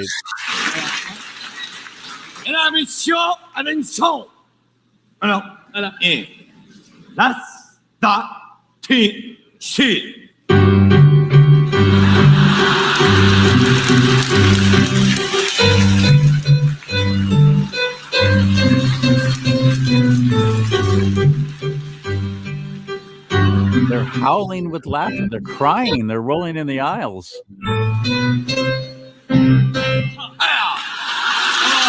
There's Zelensky playing the piano with his pecker, because that's what we want our presidents to do. That's one of the more mild bits that I've seen of what that idiot did, all in the name of comedy. But no, he's a clown. He's been a clown from the beginning, and I'll never forget all those movie stars flying over there while there's a conflict, military conflict, but they're able to just fly right in and get an audience with him. And remember how many there were? They all went over there, and they were just fawning over him. Well, he was, everybody had to wear the little Ukraine pin and all this stuff. Then he flew to America, and he posed for what was that, Vanity Fair? He and his wife cover of Vanity Fair. It's just so sick and weird, the whole thing is. And what America has become to me is just appalling. And I'm sad. I'm saddened by the whole thing. It's a cult of personality that we reward people for the stupidest things. Well, I like his smile, so I'm going to vote for him. He's got look at what nice hair, so I'm going to vote for her. He sounds like a used car salesman, so I'm going to vote for Gavin Newsom. Vote for Gavin Newsom. It is weird. It's scary, actually. I don't know how we come back from this, but it's all in God's hands, ultimately, isn't it now? Well, Upton is. Here's another one for you. Since we're talking about, how bad people are, we've talked about Tucker Carlson and Candace Owens, and we've talked about some other people. But did you see this one? So, not to be outdone, the biggest masshole there is, Thomas Massie, not to be outdone. Now, all the way down at the bottom was his original tweet where he says, hard to take Nick Shirley seriously until he starts calling out Johnson, Thune, and Trump for funding daycare fraud in every omnibus or CR bill with no guardrails. He's calling out Nick Shirley. Now, Nick Shirley responds right here and just owns him and says, in other words, why can't a 24-year-old solve all the government spending problems? You people in D.C. are the large part of the problem. All you do is complain and whine on X while your job is to actually work for us. I've exposed to save America billions. What have you done? Good point. Yeah. To this, Steve Robinson says, hard to take Massie seriously when he's taking shots at Nick Shirley for doing journalism rather than carrying out petty political vendettas. And then this says he's 90 days from hearing Thomas who? Yeah, exactly. Yeah. Did I put the other? I did put the other one. There's another one on there where somebody was responding, pointing out that Thomas Massie this time last year stood out on the steps of the Capitol with Marjorie Taylor Greene and a bunch of Soros and that billionaire from China paid for girls who used to work for Epstein. They were women who would go out and recruit other women. They're claiming victim status now. Oh, golly, we didn't know you were involved. They stood with those girls, Code Pink, and said that they want to release the Epstein files. By the way, 8 million Epstein files have been released, and they're still out there to release the Epstein files. I thought they've been released. Yeah, but there actually is, I believe, some more Epstein files. And the media has ignored them since they've been released, the mainstream. Well, they release. wanted the ones that were in the Southern District, of New York, New held York. by James Comey's daughter. She was in charge of the Southern District, New York. She held those files. They wanted those ones released because they were doctored. They were a sham. They were fake. That's what Donald Trump was talking about. What did Donald Trump do? Well, they passed a law that said you have to release those Epstein files, but the law said all the Epstein files. So they started releasing those files, and they were looking for the Trump in there. There was no Trump in there, but they were looking. And then on Christmas Eve 2025, they said, oh, golly, gee willikers, we found a couple of burn bags that didn't get burnt up, and there's 8 million more Epstein files, and they all shut up. And then in January, February, and March, they released the Epstein files, and they started talking about Epstein again. Why did they shut up? Why do you think they shut up? I got a theory. Let's hear it. Because they didn't know about those files. They didn't know what was in them, so they couldn't say anything because they were scared to death they'd be in them. But the files came out, and there was really no there. 8 million files, and there really wasn't a whole lot there. Media doesn't talk about it. The blogosphere ain't talking about it. That's because I think there's some stuff that's going to come out. I think they called through those files. And I think they're going to have an October surprise. Oh, golly gee, we found some more files. Look at here. Look what we found. Thomas Massey was down at the island. Or I don't know if he was or wasn't. I'm just saying. But Thomas Massey was crying with Ro Khanna, hanging around with Ro Khanna. Speaking of Ro Khanna, got something for you on that one, too. And Marjorie Taylor Greene and those women that were George Soros, Code Pink, Chinese billionaire paid for on the Capitol. Thomas Massey said that he had names. He had names of highly important, influential people that were diddling children with Epstein, and he was going to go on the House floor. Like Adam Schiff, he's got the evidence. And under the protection, because when they do it as official duty, you can't do anything to him. And he's going to name those names. Guess what he hasn't ever done? Named the names. So every time I get an opportunity and I say this, Thomas Massey, I hereby demand that you name those names you said you have. Why are you protecting pedophiles? Thomas Massey is protecting pedophiles because he said he had the names of diddlers that were diddling on the island, and he's not releasing them because he's protecting them because he doesn't want you to know. See how that works? See how you can do that? Isn't that amazing? You can just flip it right around onto them. So I want arrests. I want perp walks. I want to see ankle chains. I want to see I desperately want to see it. I'm so excited. That's the only good thing about August already being halfway over, and I'm realizing crap. I'm already seeing Halloween stuff in stores, which just irritates the heck out of me. And we're heading into fall, and all the women are going to be all giddy about sweaters and what's their big thing? Oh, pumpkin spice. Everything's going to be pumpkin spice. I like oh, here we go. pumpkin pie. Not so much the pumpkin spice stuff. But the closer we get, the church that I'm attending, the closer we get to seeing these things actually bust wide open. I hope. I'm praying for that. Oh, it's coming. I hope it's so. Coming. That's what Jerome Corsi told me. You know Jerome Corsi is? Yeah. He told me that same thing. He goes, watch. Well, it'll be before the midterm elections. Some of it will, some of it won't. Some of it will, some of it won't. Some of it, a lot of stuff's going to happen in November, December, and then a lot more stuff's going to happen next year. But there's going to be some earth-shattering stuff that comes out between now and the election. I think we're going to have the greatest October. So they're already starting to happen. It's already happening. The greatest stuff that you could ever imagine dropping right here before our very eyes.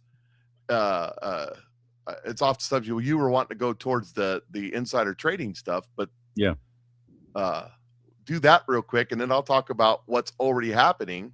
Okay. I was very excited to hear about the Stop Insider Trading Act. It's House Resolution 7008. Congressman Brian Steele passed by the House last month. It bans members of Congress, their spouses, and dependent children from purchasing new individual stocks in publicly traded companies while in office, period. And that includes BlackRock, Vanguard. Those are mutual funds. That's purchasing stock, isn't it?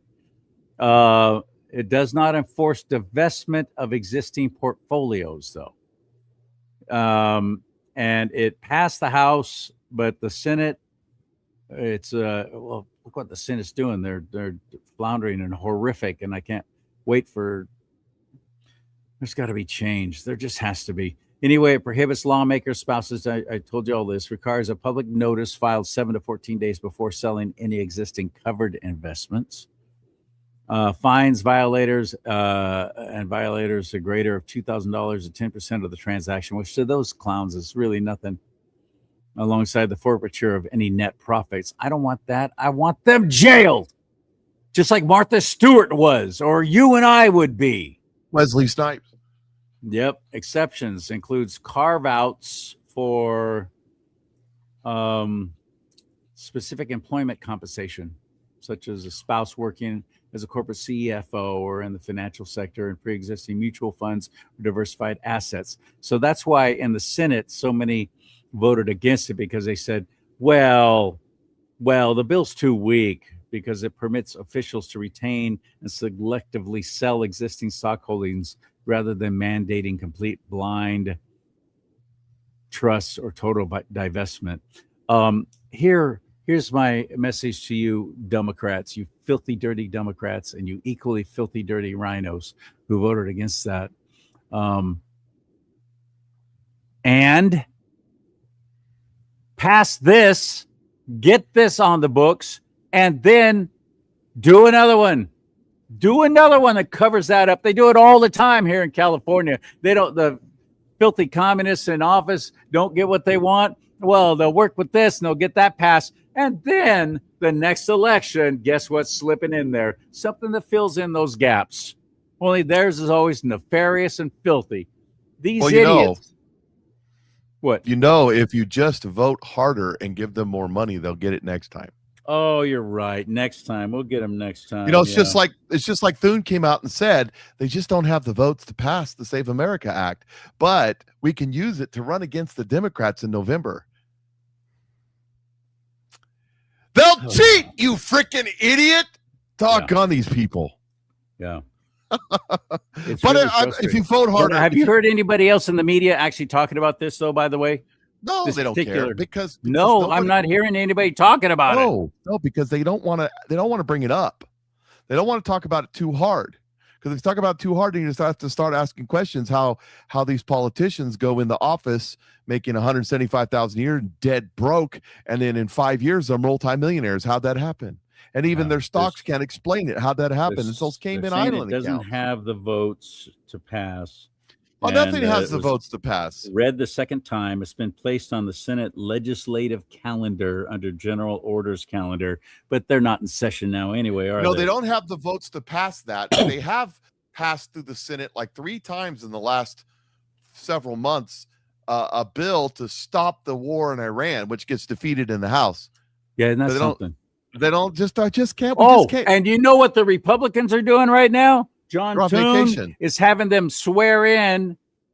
Somebody volunteered, or a couple of somebody's volunteered to stay behind to open the legislative session. He's done it every week since Trump's been in power. So my president can't do any kind of presidential appointments.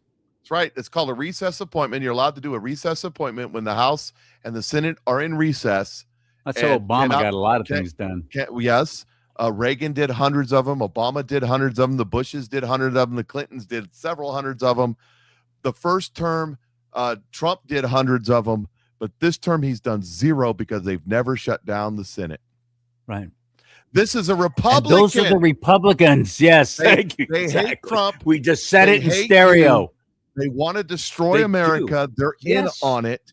And They that's are. what this is all about. Speaking of being in on it, breaking news from today. I talked about it on my show, but there's I'm going to give you the synopsis, but then there's updated information that has just come out that I found. But Eric Swalwell may be going to jail. Little espionage matois. With his Chinese spy girlfriend, Feng It Feng. says the FBI developed evidence that a Chinese woman with direct ties to that country's China intelligence service had potentially compromised a Democratic congressman from California with sex, foreign interns, and illicit donations. How about that? I guess it's good while you can get it. While she was being recruited to become a bureau informant a decade ago, according to the bombshell memos that exposed another threat to American political system from Beijing. The files chronicling the relationship between Representative Eric Swalwell and Chinese national Feng Feng, also known by her English name, Christine Feng, was declassified by President Donald Trump and released Monday by the White House Government Transparency Task Force as part of the broader effort to unmask foreign threats to U.S.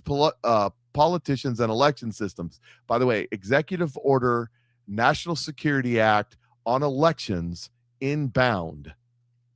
They show the FBI opened a predicated investigation, which is a formal law enforcement inquiry backed by factual basis or allegation that indicates a crime or national security threat already exists. Like unpredicated assessments, the predicated investigation allows agents to use advanced and intrusive methods like electronic surveillance or informants.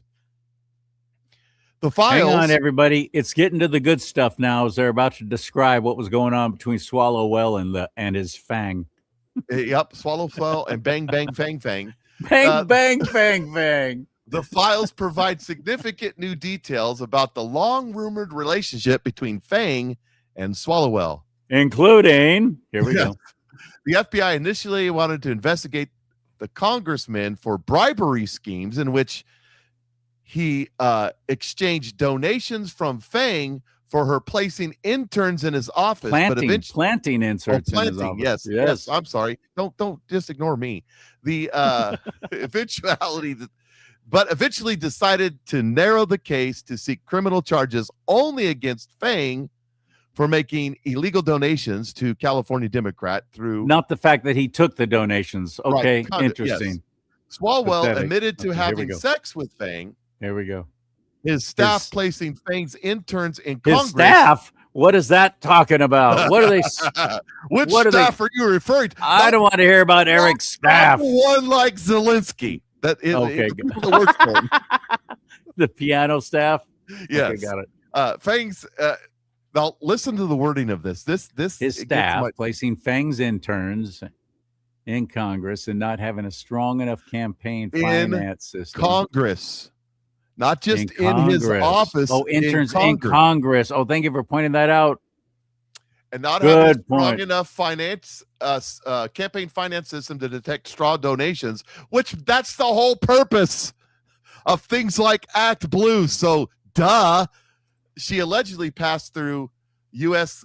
Citizens conduits, which means she gave the money to other people and the people gave it. That's the straw I'm donation. glad you thing. explained. I was thinking it was what you put on a hot dog at the fair. Yeah, those are condiments. Oh, I'm Condiments. sorry. Okay, Yes. gotcha. The Justice Department declined to prosecute Fang despite strong evidence of illicit donations after she fled the U.S. to China as the FBI began interviewing her associates and raided her home.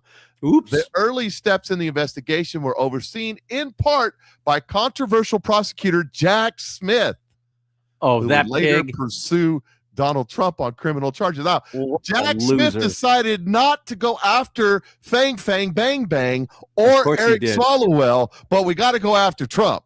The And let me ask you FBI this too. In Yeah. what capacity at that level of the Federal Bureau of Investigation did no one say, put a travel restriction on Bang Bang Fang Fang because we're about to raid her home? Well, being She that gets all her the- home raided, but she's allowed to get on a plane and fly to China. it's almost like they wanted her to leave. Exactly. The FBI was recruiting Fang Fang to be a confidential informant through an undercover agent assigned to her. The code name was Rusty Thumbs. Planned to hire her through a cutout company, and was still evaluating her stability as a confidential human source. She could have ended up on January 6th as a patriot, but she left. Now the hold country. on a second. Let's back that up. Why would they give her a code name of Rusty Thumbs? Let's explore what that might entail. How do you come up with the code name Rusty Thumbs? I don't even want to know where she's been putting her thumbs to get them rusty. It's got to be something very nefarious, doesn't it?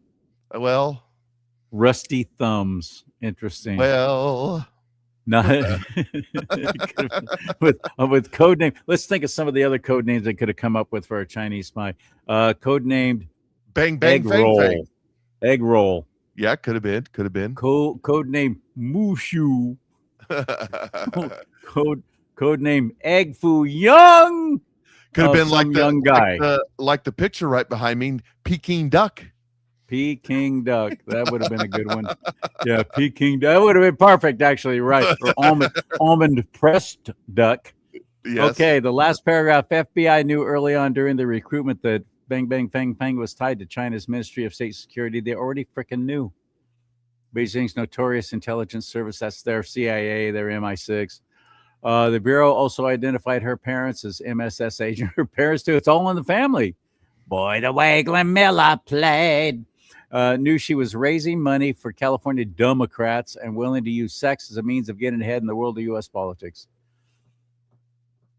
Well, not only did Filthy. she use sex, but the story is that she showed up at Eric Swallow House in a very skimpy dress and said loudly that the neighbors heard it that she didn't have any panties on.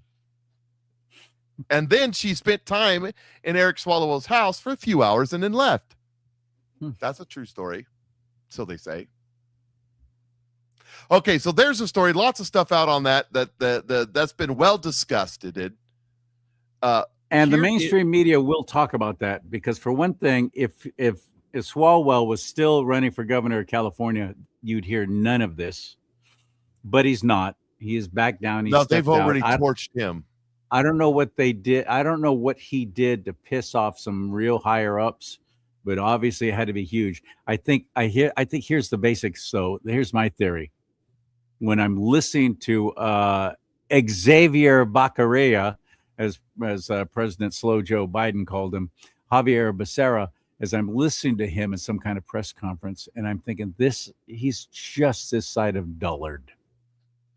He's not a smart man. He's not an effective person in any kind of capacity of management, but he's running to be governor of California. He's blown everything that he's done. That. I mean, but here's what I think. I think that the Democrats saw the polling that Swalwell is going to be too easy for a guy like Steve Hilton or even Chad Bianco to really dominate in debates, and it'd be real easy to make him look bad, especially with this Chinese Spy Association, which had already broken. That broke while Biden was still president. Remember that. So I think that they saw, and Swalwell was way in the lead. I mean, every idiot in this state was thinking, that's going to be my next governor because I like his hair. And well, the other problem I think the Democrats saw it's going to be real hard to keep California with him. Who can we put in there? Who's running in this lineup of morons that goes on for hundreds and hundreds of names? Would be an easy push through merely because he has the right last name, the right skin color, and people know his name, even if it is associated with very bad things. Javier Becerra, Xavier Baccaria. Yeah, he's perfect. I said this when this all started. I don't know if I said it on our show, but I said this on mine. Trust me on this. Javier Becerra is going to be governor of California. I said this like 8, 9, 10 months ago. I said that because I know I'm a lifelong Californian. Unfortunately, I've grown to detest half of my own fellow Californians. I've seen them do one stupid thing after another. I've seen just how shallow and mindless they are with no critical thinking skills, which is why I'm ready just to get the hell out of this state. I don't know if it's any better anywhere else, though. But this clown will be governor. And even with all this stuff that's coming out about him, the media here in California will not cover it. It might make some national news, but people here in California are not going to see all that's about to come out about Javier Becerra. They're not going to see it. Maybe. Same with people saying there's no way, as badly as Gavin Newsom screwed up California, there's no way he'd ever win as president. You're kidding yourself. You're delusional. Absolutely, he could win. He's not. Absolutely, he could win. He's not even going to make it that far. There's a lot of stupid people who will go for it. And when he debated Governor DeSantis, Florida Governor Ron DeSantis, and Gavin Newsom, that was Sean Hannity's little brilliant thing. And DeSantis owned him. It was embarrassing, but Gavin just lied and smiled right, and his little gravelly, sexy voice, and his little vampire hair, and the women loved him all over the country. Well, and he was introduced to a national audience. On MSNBC loved him. Come on. Yes. And most of those are dudes anyways. Those are half the people of our nation. No, they're not. Those people. No, they're not. They're 10% of the people in our nation. The rest is cheating. But really, then how did Barack Hussein Obama make it for 2 terms? Because they cheated. He was devoid of anything other than saying hope and change. He never explained anything. He never said how he was going to do it. All you had to do was read his books to see what he was going to do. Because they cheated. Okay. All right. Because the USAID was funneling the DNC all the money. That's why they're broke right now. They have $0 at the DNC for campaigning in November. Why? Because all their sources of money, like, I don't know, all the dead people, all the 160-year-old people at the Social Security not getting their $1,800 checks no more, so they can make $45,000 donations, $10 at a time through Act Blue. That's why. But Gavin Newsom will not run for president. AOC will run for president. AOC will probably win the most primaries and caucuses, if not all of them, but will still lose. And probably I pray you're right. I pray you're right about the we'll still lose part. Because she's already setting herself up though by answering that question about being woke. Oh yeah, she say? The woke 1.0. Yeah. So now it's the DSA. But here's the thing. She's going to get all the Bernie's going to come out and support her. Elizabeth Warren's going to support. She's going to get all the communist vote. She's going to get all that. But here's the thing: super delegates. The reason Bernie lost to Hillary is super delegates. The super delegates all went for Hillary. They control the party. That's the way it's going to happen. So Gavin Newsom, you can't run from jail in prison. I mean, you can't run from prison in jail. You can't run for president in jail. Yes, you can actually. Yes, you can. Well, There's but you can't. In the Constitution that says you run, but it's hard to campaign. Okay. It's hard to go do your stump speeches. Uh-huh. Even Joe Biden had to have all of the Jeeps show up. You know what I mean? So that's right. Yeah. But back to Eric Swalwell and little bang bang fang fang. Okay. You know, Eric Swalwell was never going to be the governor of California either, because he would have to explain while he was flying out from his home to campaign in Baltimore. Same thing with Adam Schiff. But yet Schiff is now senator, no longer congressman, now senator, and doesn't even live in the Adam state. Shifty Schiff is now out in California campaigning, running around with Nancy Pelosi and all this stuff. And I'm just curious if he's staying in nice hotels, because he's not staying in his house, which is in Baltimore.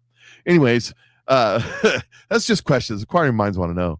But here's another. So we got Bang Fang. We got Eric Swallowwell. His career's through. His buddy Gomez, best butt buddies, as Joe Biden would say, from New Mexico, I believe. He's now under health ethics investigation for campaign finance violations and for, being friendly with the ladies, kind of like Eric Swalwell. Everywhere Eric Swalwell went, his best buddy went with him and participated. Oh, that guy. Yes. Okay. Yes. Now I remember. Gomez from New Mexico or Arizona, one I don't remember. Yeah, his bed buddy. But yes, that's comparing what Joe Biden notes, said. buddy. They're butt buddies. They're butt buddies. That's what Joe Biden would say. Brokeback Mountain and all that. Anyways, so Bang Fang, she kind of got around. Round, round, get around. I get around, round, round, get around. I get around, I get around, I get around. All the boys know me because they're Democrats. They give me lots of money and I make them fat. And y'all complain about my singing. Anyway, there is that was me as Fang Fang singing the Beach Boys classic. Yeah, She Love You Long Time. That's Bang Bang. I love you long time. With Ro Khanna. So that's Ro Khanna right there. You're right. The piece of crap from California. It says down at the bottom, it says, seems like Ro Khanna had first dibs on Fang Fang. And when he was done with her, Fang Fang went after Swallowwell. Some people just get around. But when you're paid I get to be around. a Chinese honeypot, you honeypot all you can pot. You know what I mean? So Ro Khanna, what did you know and when did you know about, actually, no, let me phrase this correctly. What did you know and when did you know about Fang Fang and her spy network? I don't want to know what you knew about Fang Fang because I'm sure there's a lot to be said and I don't want to know. So anyway, just, lots going on in Washington, D.C. that we don't want to know about. I do actually. No, I fully do. Yeah. You do. You want to know? Here's a difference between Democrats and Republicans. Democrats will never quit. They don't step down. And that's why I said Swalwell must have really done something bad for them to yank him the way they did. And he didn't step down. They forced him out. That was because he was way in the polls, way ahead. How many suckers are going to? Yeah, he was forced out. He was forced out because this information was coming out either way. So I think they were damage control. I mean, they knew that there was way too much. They know that don't step down is my point. Democrats don't step down when they get busted, especially if it's sexual. As a matter of fact, it's a little titillating to their base. They get a little excited. We're talking about Bill Clinton getting that handy.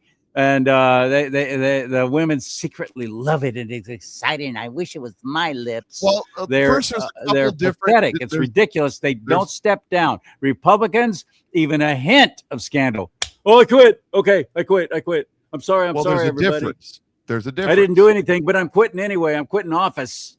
The entire apparatus of government and media will turn on a Republican and take them down. Whereas a Democrat, the entire apparatus of government. If you let them, all you have to do is just shut up and write it out because the media will forget about it. Donald Trump shows that you can fight, but Republicans don't have balls, just like the Democrats don't have balls. They just and they don't have the coverage. They don't have the coverage. So there is something to say about that. But the other thing is they have rentals. They may not have actual testicles, but they rent them. They're services. I don't see no evidence of them renting them. What do you mean? Well, they're like noodles. They're like noodles. When you still want a male dog to look like he's got a pair, they're called noodles. Caroline Levant has more testicle and fortitude than most of the Republicans in Congress. I'm going to miss her. But I'm hoping Alina Habba is is the choice. Somebody said Spencer Pratt. Now that would be fun, but I don't think he's a good Spencer choice. Pratt would be extraordinary. Actually, let me take that back. That might be an even better choice. He'd be like, remember Sean Spicer? Sean Spicer came out strong in President Trump's. I don't know what happened to him. Why did President Trump pull the plug on Sean Spicer? I thought he was fantastic. I don't know. Man, former Marine, stands about 5'2", all bulldog. He was fantastic, man, going after the media. I loved it. There's a bunch of people that are not in the Trump administration. You got General Flynn that's actually trying to undercut Trump right now. So I think General Flynn wants to run for president. So you wonder why doesn't stand a chance. Why they're if not. He's if he's really believing that, that's nothing but ego, and that's very damaging and disappointing. I hope it's not true. I don't want it to be true because I like. He's teaming up with people like Joe Kent and Marjorie Taylor Greene, and Thomas Massey, and such. I haven't seen that. Oh yeah, I haven't seen that. So, other thing in the news, Joe Kent has come out and said that he was trying to investigate into Israel's taking out of CharLee Kirk, and he's all over the media saying this here in the last 48 hours that Kash Patel blocked his investigation into Israel taking out CharLee Kirk. Only there's a little problem with this story. When you're a liar, you're a liar. This is why this dude's gone. Dan Bongino points something important out. I saw this X post this morning, and I thought to myself, how many suckers are going to continue to believe this? This is at USA. Yep, John. Yep, all caps, of course. And Andy, that means this is really important. Of course, all caps. Investigation into foreign involvement in CharLee Kirk's assassination blocked by the FBI. Whoa, all caps too. Got to be true. That all caps. Kash Patel. It's got to be true. Former director of counterterrorism. From investigating the foreign leads into CharLee's assassination. I trust Joe Kent. That's really great. Why would the FBI block this? Joe Kent tells Jimmy Dore, here we go. Isn't he like a comedian? It's like a comedian, right? That he was at NCTC, Joe, and he was blocked from investigating CharLee Kirk's killing after the FBI said it had everything it needed. The case would be transferred to state authorities. Okay, folks, I'm going to make this really simple for you. So again, this is that point of the show where we're reaching a truth red line. If you're not interested in the truth, please stop now because this is going to be really painful. There's nothing you can say to dispute the fact that 3 + 3 = 6, no matter how hard you try, okay? Joe Kent is continuing to insist he was blocked from doing something he's not authorized to do. I can't think of a simpler example. I'll get to I just put it in ChatGPT to make it really easy in case you think like I'm making this up. Joe cannot answer a simple question. What investigative law enforcement authorities or powers you had at NCTC that you were blocked from engaging in? So I put in this really simple one everyone can understand. So if Joe was an investigator into the case that was authorized to investigate the case, then he should have subpoena power or someone, correct? But because NCTC is not an investigative body, I just put this simple question in to help you guys. ChatGPT is like, in case you're stupid, it doesn't say that, but like, here in shorthand, FBI is the investigative agency with compulsory legal authorities. NCTC is there for intelligence fusion and interagency counterterrorism coordination. Can we put flags in the chat? Just put them in advance because this is the most red flag ever. You want to fight with us? We always win. The numbers don't work for you and they never will. Either do the facts. So we're up 2-0. Facts in our favor, numbers in our favor. You want to keep messing around, we're going to keep making you look stupid. Love that. So guy. there it is. Really Joe do. Kent said he was blocked from investigating. Only thing, he wasn't an investigator, had no authority to investigate, wasn't his job to investigate. Joe Kent's job was to go like this. His job was to do this. Watch. I'll show you. Yep, that's intelligence. Put there. Yep, that's intelligence. Put it in that pile. Yep, that's also intelligence. Put it in that pile. Oh, more intelligence. His job was to sort intelligence. That's it. That's all his job was, to get the intelligence and say, okay, that goes in the Ukraine pile, that goes in the Russian pile, that goes in the China pile, that goes into the Iran pile, that goes into the Venezuela pile, and then make a report and give it to his boss, who would use that to make a report to give it to the president. That was his job. He was 3 or 4 places removed from the president. He was never in a situation room. He was never in discussions with the president. It wasn't his job. You know, have you ever seen the Sum of All Fears, the movie Sum of All Fears, Jack Ryan? Oh, sure. And Harrison right at the Ford. beginning, Tom right at the Clancy. beginning, he's a low-level analyst, right? And he says something, and all of a sudden it turned out to be right. So now the boss, who's played by the black guy, what's his name? I can't think of his name now. Anyway, No, not that one black guy. The other black guy. The one that did that one thing with Morgan the Freeman. black stuff. Morgan Freeman. Oh, Morgan Freeman. It takes him into the president's office, right? He's in there in the president's office. He's not allowed to say anything. He sits behind him. He's not supposed to say anything out loud. That Joe Kent isn't even that guy because he never gets into the White House, let alone the office with the president.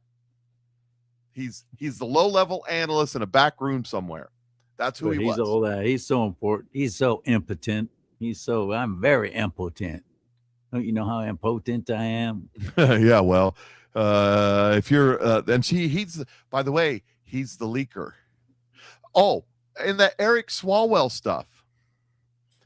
They absolutely are accusing him of leaking massive amounts of information.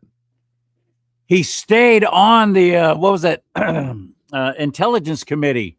For years. He was chairing an intelligence committee. Even after all the whole Fang crap came out. Yep. For years and years and years and years and years and years and years and years. He was on the Intel committee. Oh, here's another story. Have you heard this one? I got one for you. This is interesting. Gateway Pundit reporting. Let's see if I got the story here. I do. Right Joe here. Kent. Get well soon, Joe Kent. I know what it's like to go through a stroke. I admire that man very much. Get well soon, buddy. Joe Kent. He and his brother started Kent. Yeah. Here is another story. Caught. Comey's wife texted him meaning of 86 minutes before his 86-47 beach stunt. Isn't that something? Did you hear about that? And so No. Investigative reporter Paul Sperry posted a damning update. I know about the shell thing and the rocks and the photo, but I didn't know about the text. Yeah, to the Jim Comey 8647 beach story on Friday. According to Paul, there's evidence that Jim Comey's wife, Patricia, sent him a Google screenshot of a nonviolent definition of 86 2 minutes before Comey posted his infamous picture of 8647 on Instagram. Okay, so that's the headline. I'll break it down for you. Here it is.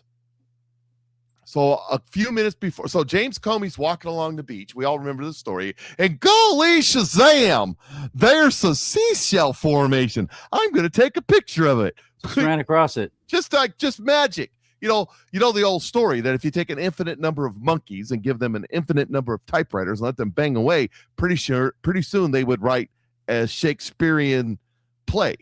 Right? They just get it right. Well, there he is walking on the beach and the wave just pushed up like a SpongeBob cartoon and it said 8647. Golly Shazam. Who'd have thunk? Who'd have thunk? And then he took a picture of it and posted it. But before he posted it, he said, honey, can you send me something in a text message so I'll have plausible deniability that this does not mean anything violent, even though it absolutely means things violent. That's what happened. Because he's an FBI guy. He knows how evidence works. So now they got a text message from his wife saying, oh, it doesn't mean that. When it absolutely means that. Everybody knows what that meant. Everybody knows. It's like American slang. Yes. It's also bar talk, though. You 86 bad customers. I understand, but it started with mafia talk. I believe it. Concrete shoes, that sort of thing. I wonder what it stands for. 86. What's the deal? What's the significance of that? I saw that. I don't remember what it was now. There was something to that. It's got to be. You couldn't Google thank you, right everybody, now. by the way, for giving us thumbs up. And we even got some hearts in there. We appreciate that very much. Everyone in the chat room. I've been trying to follow stuff that y'all have been saying, and some funny stuff going on over there too. We appreciate you very much. Thank you for being there. Thank you for sharing these shows, liking, hit the like button wherever you're watching right now. If you're on rumble.com, if you're watching us on YouTube, Facebook, wherever we are right now and you're watching, hit that like button. And that helps with the whole algorithm thing. Social media platform will, if you get some likes and some comments, not in the chat room, but actual comment below, you know how that works. They'll go, hey, these guys are getting some attention, so we're going to help. We want more people to our platform. So these guys are actually getting more people watching. So we'll promote them, and then we'll show up like on their main page. We might even get picked by the editors for an editor's pick. I've had that happen to several of my shows now, which is great. Suddenly, one show got 121,000 views, and it was brand new. I'd only been doing this like a year or so, and it just like kind of went mini viral. And that's all. It's so simple. It doesn't seem like it would have that big of effect, but in the talk show world, it does, I guess, with algorithms. So hit like and comment if you could. 5 words and or more. And in the comment section, while you're down there commenting, hit the thumbs up on everybody's comment, because the trolls will go through and hit the thumb down, and that'll make all that algorithm shrink down if all of the comments are low rated. You just told me that last week, and I did not know that. Yeah. You just told me that last week. That is, see, that's just one more stupid thing. The idiots on the left know this. They battle against anybody who's trying to get a voice out there and maybe affect some hearts and minds to the right way, and as we see it, and they fight against that because they're demonic. No, you're talking about views and stuff. So my daughter's got a pretty big TikTok account, and she gets 4,000 or 5,000 views and stuff does nothing political, just 18-year-old going off to college, TikTok videos, standard stuff. Well, she went to was it Megan Maroney? Is that a singer? Megan Maroney, country singer, concert in Kansas City this weekend. Her boyfriend got her tickets for her birthday, and they went. Anyways, she made a dress. So she took a dress and she took cotton balls and she glued it to the dress. But inside the cotton balls was battery operated Christmas lights so that it would flash and do all this stuff. So her whole dress would light up, right? That's smart. And she posted it on TikTok, and it's got like 900,000 views. It's exploding. I was like, girl. That's fun. Fun. Yeah, 900,000 views. And she said they're going through watching all the other views, and all other videos are 10, 15, 20, 30,000 views too. So I said, oh, time to monetize. And it could be the simplest thing, why people will share something or think it's so funny. And they'll even, as I've had done to me now with shows I've done with 107, I don't get credit for it, but they'll cut up the show and actually do shorts. Oh, really? And a short pop. Yeah. And I'm looking at my roll of page. They're stealing your content. Hey, you know what what is it that imitation is? Form of flattery. Yeah. But the funny thing about it is they're cutting your stuff up. They'll put it in there, get a better algorithm, and they'll monetize off of what you're doing. What I'm doing. Exactly. You're so absolutely right. Yep. YouTube refuses to monetize me because I have 2 strikes against me. And Facebook just deleted me from the platform, periods. Same with Instagram, which is owned by Facebook. So screw them. I'm all about Rumble. I know, Mike, you're still actually on other platforms, and congratulations. I don't know how you've done it, but I keep it down to a minimum. I'm careful with what most of my other platforms use code words, and I don't. Well, I do. I don't also interview some of the people that you interview that are like toxic on Facebook. As soon as their face shows up, it goes boom, you're done. Your history, you're out of here. John Richardson is one of those people. Yeah, I mean, their facial recognition algorithms just toast. He's not kidding. So, yeah, it's weird. It's sickening because these people in the Silicon Valley, these hapless, soulless, slope foreheaded, slack-jawed clowns with their monobrows are deciding what you get to see and hear and read. With their mono. But I have a problem with that. I have a problem with that. Rumble, the algorithm is determined by the thumbs up, by the reshares, the reposts, and by the chat room. Not the chat room. Well, I don't know if the chat room plays any role. Comments. and then the Yeah. thumbs up in the comments. That is how the algorithm is determined. So that's how you get more views and more viewers and that sort of thing. And on So X, anyway, all this to say, thank you so much for sharing and Yeah. helping us grow like this. And every Tuesday at 5 p.m. Pacific time, 8 p.m. Eastern, and everything else in between, every Tuesday, Charlie and Mike talk about it. So we're still new. I mean, we've been doing this how long now, though? it ain't been a half. I think we started February, March, didn't we? Yeah. So, After the first of the year, but I don't remember when. I had to go back and look. I know I started personally during the great toilet paper run of 2020. I started like January 14th or something, 2020. and that's when I first found you. I was something on Facebook when I was still on Facebook, and I was on the radio, and I contact this guy. I have no idea who he is. And I go, "You're funny and you're really dry sense of humor. And would you go on the radio with me?" And he goes, "Yeah." I never thought anybody would say yes. I actually wrote you, I think, through Facebook a message, and so I had you on my radio show, and that's how all that started. But anyway, thank you very much for your support, and thank you for helping us. And you want to change your life for the better in a healthy and absolutely productive way.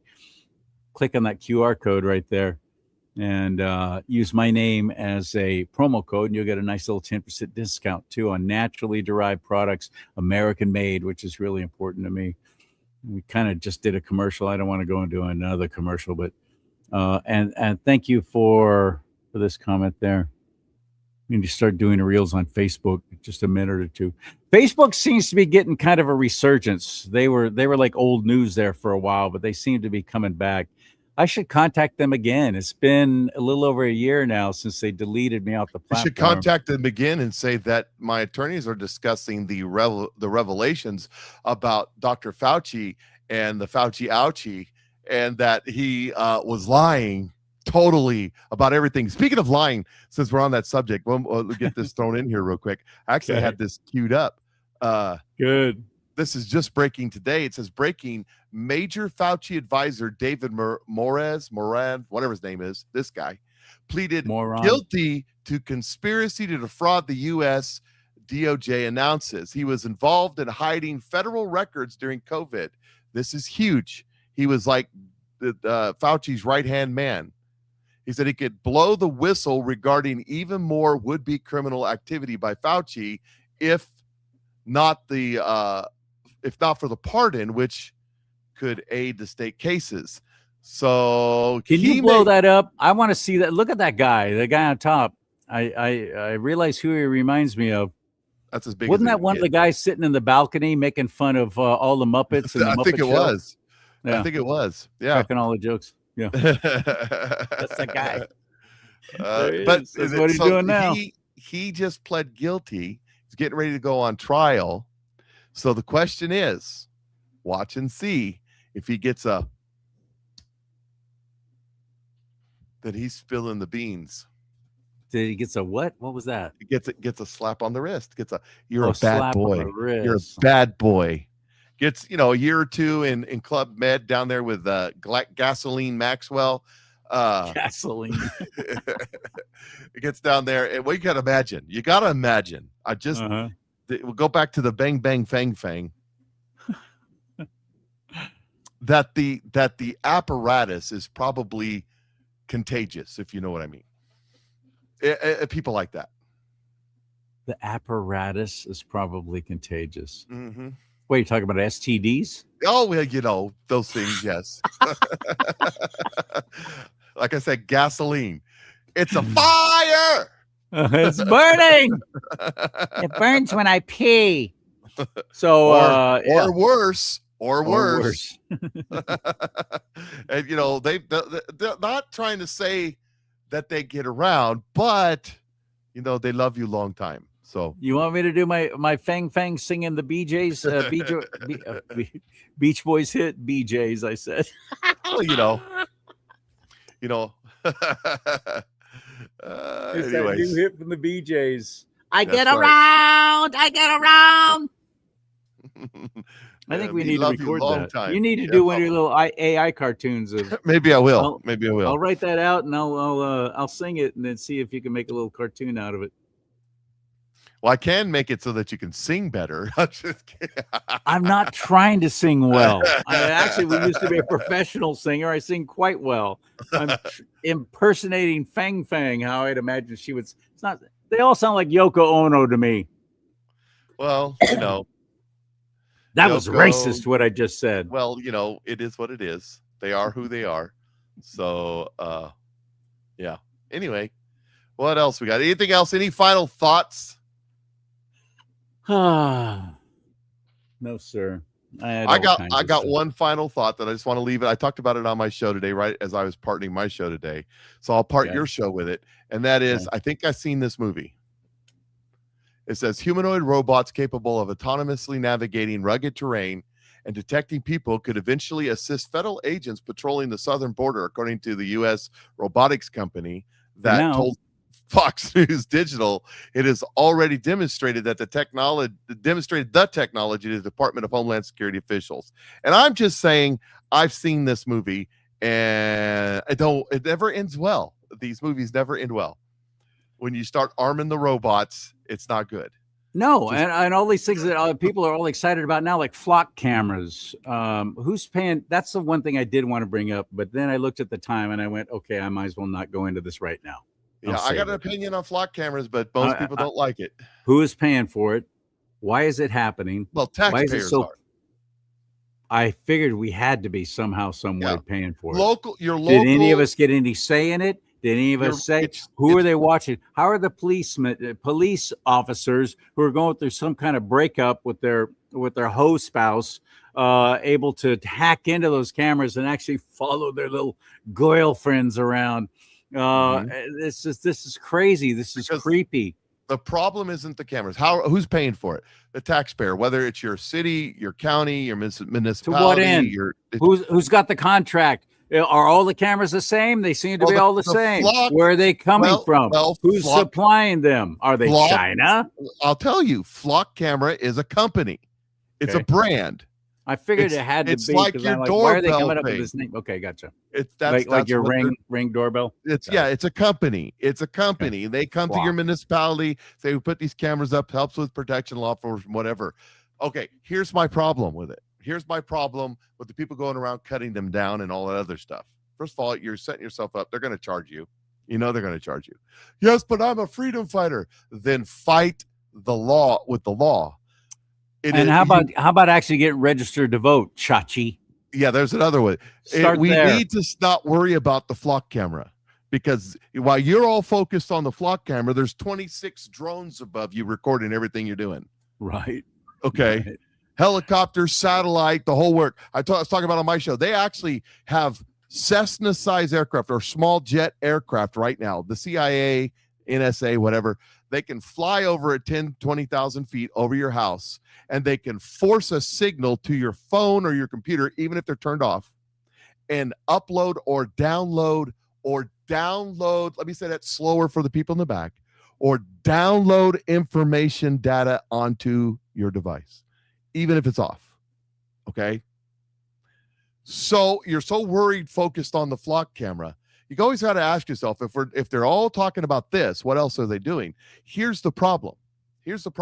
We need to beef up our First Amendment, our Fourth Amendment, our Eighth Amendment, our Fifth Amendment, our 12th Amendment. We need to the whole thing. You can't surveil my vehicle unless there's probable cause and or a warrant. So your camera recording my vehicle going down the street means absolutely nothing. You cannot use it against me unless you have probable cause or a warrant, or both. You can't do it. That's just the standard thing it is. You know, they've got drones now. The Sedalia Police Department has drones. Big drones. They're big, right? This is a 30,000 size town. This drone has remote controlled and unmanned. It's AI'd. It's AI drone. It has technology on it. Infrared, forward, what's it called? Forward. Where's Marine when you need them? Forward-looking infrared. So FLIR. It has that information that on there. It has other type of sensors on there. They can see into your house and you and your wife sleeping in your bed, they can get a picture of that developed from the systems they have. But here's the thing. They can't do that legally unless they have a warrant. Your information is yours. The Supreme Court just ruled a month or two ago that they can do it, but as long as it stays unknown and it can't be submitted or admitted as evidence against you in court, right. But they can do it. They could do it. I just told you they could do it. The Supreme Court just I thought you ruled said they can't. Okay. They can't do it legally. Got legally. The Supreme Court just ruled. They were going like January 6th. They're going, if there was a crime, they would say, okay, we want all the cell phone data within a 10-block area of this crime.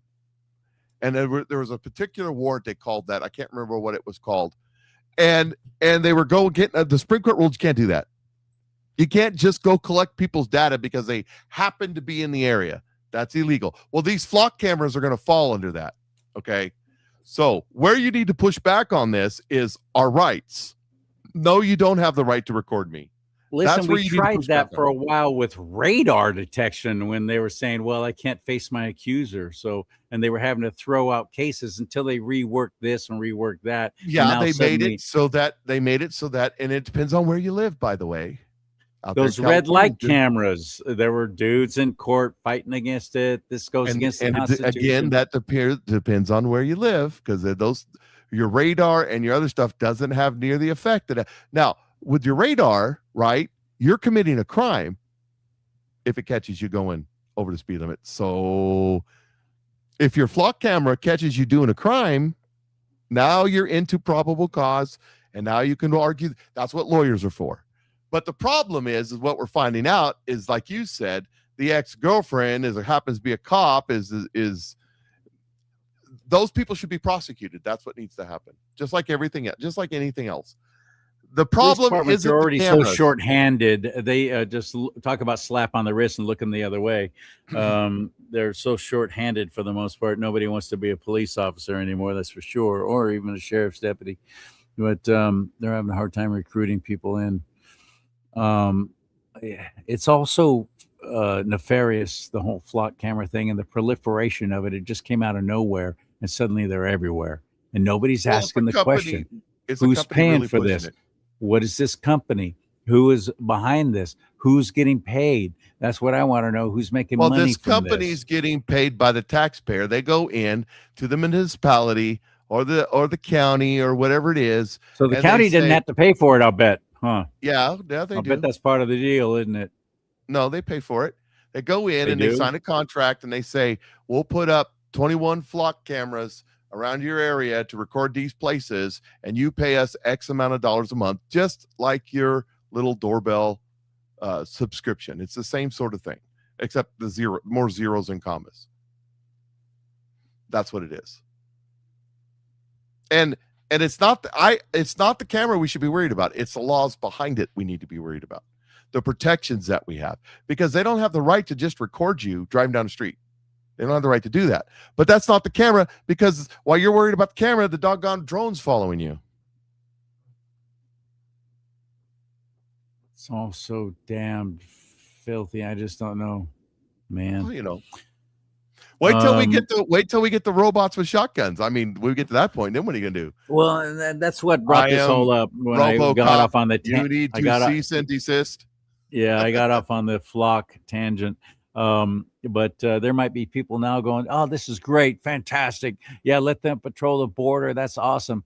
Until somebody else is in that tremendous position of power, and they turn those robots against you, Christian.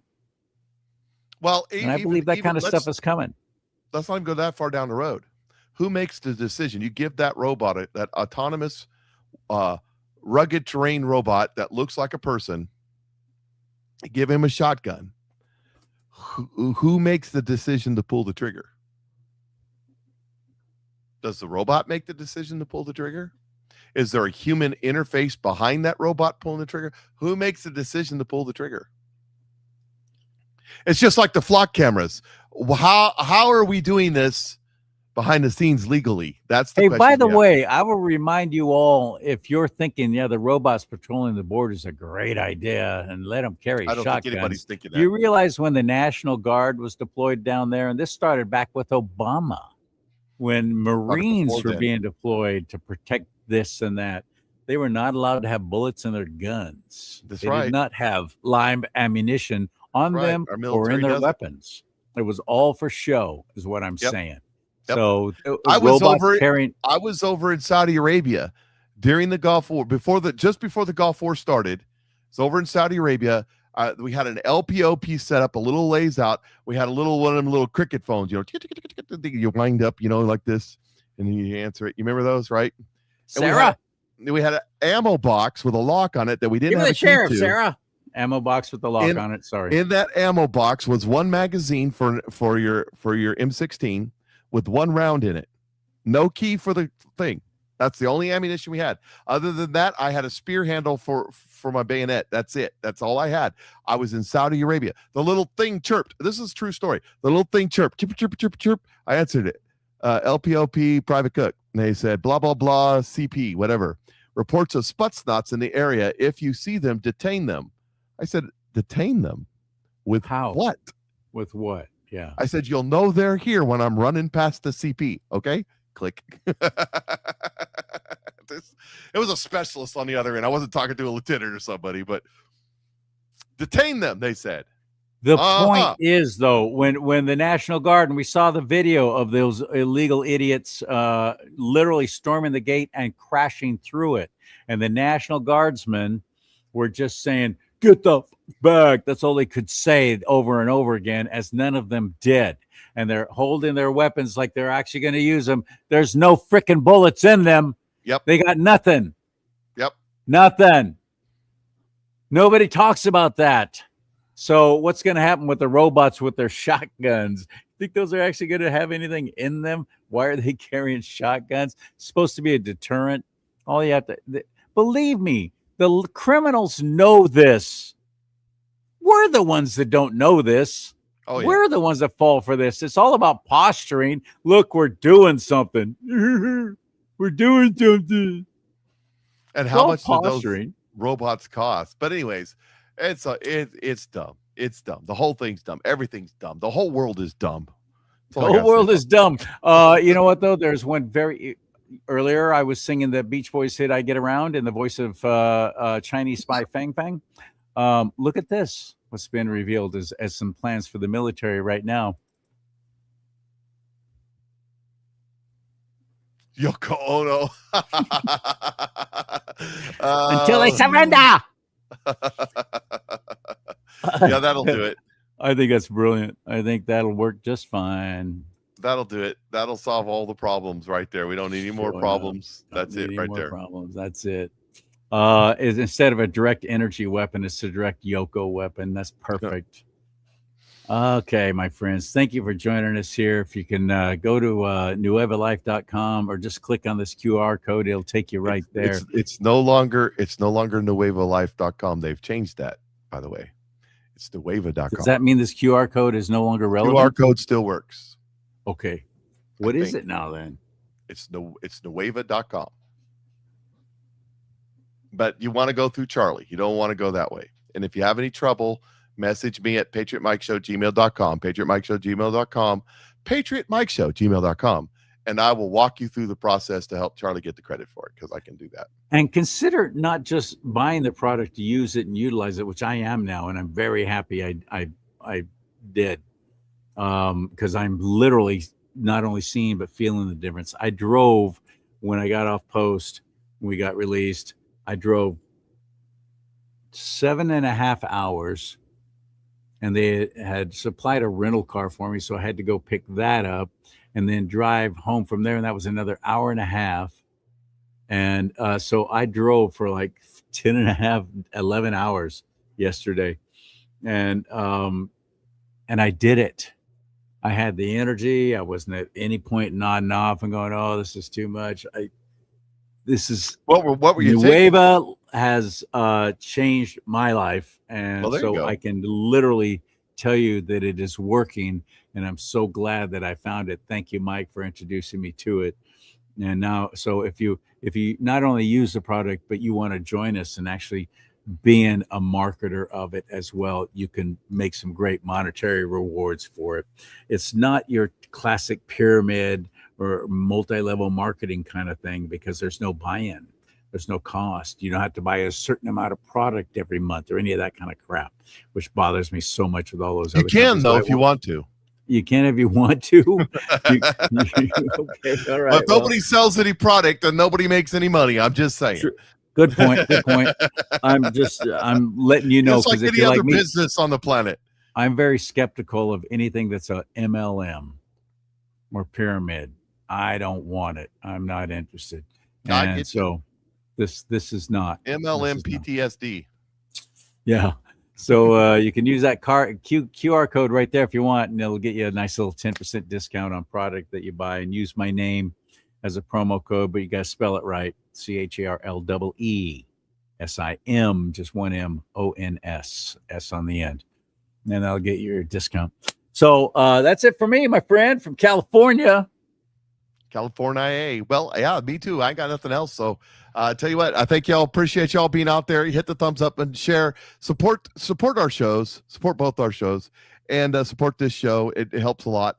And tell you what, we will see you all next week. Same bat time, same bat channel, right? Yep. May God bless you and keep you. May God bless America, but most importantly, America bless God. Amen to that.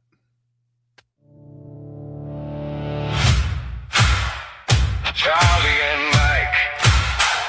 Charlie and Mike.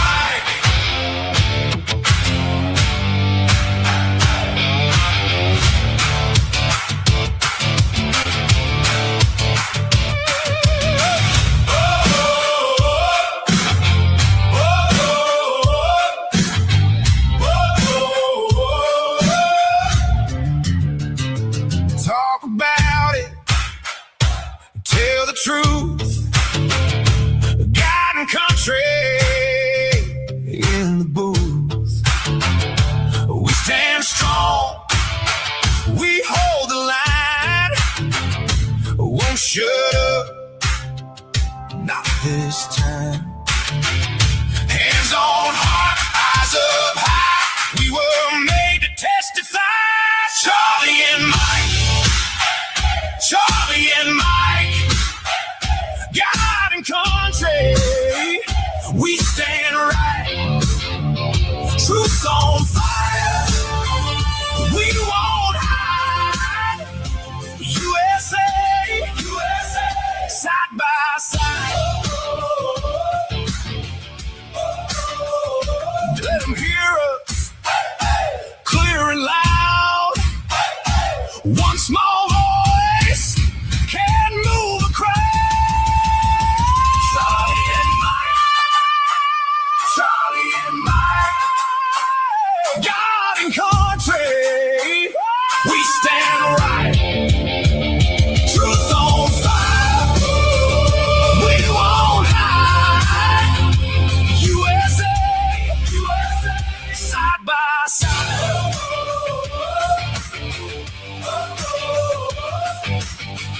Oh,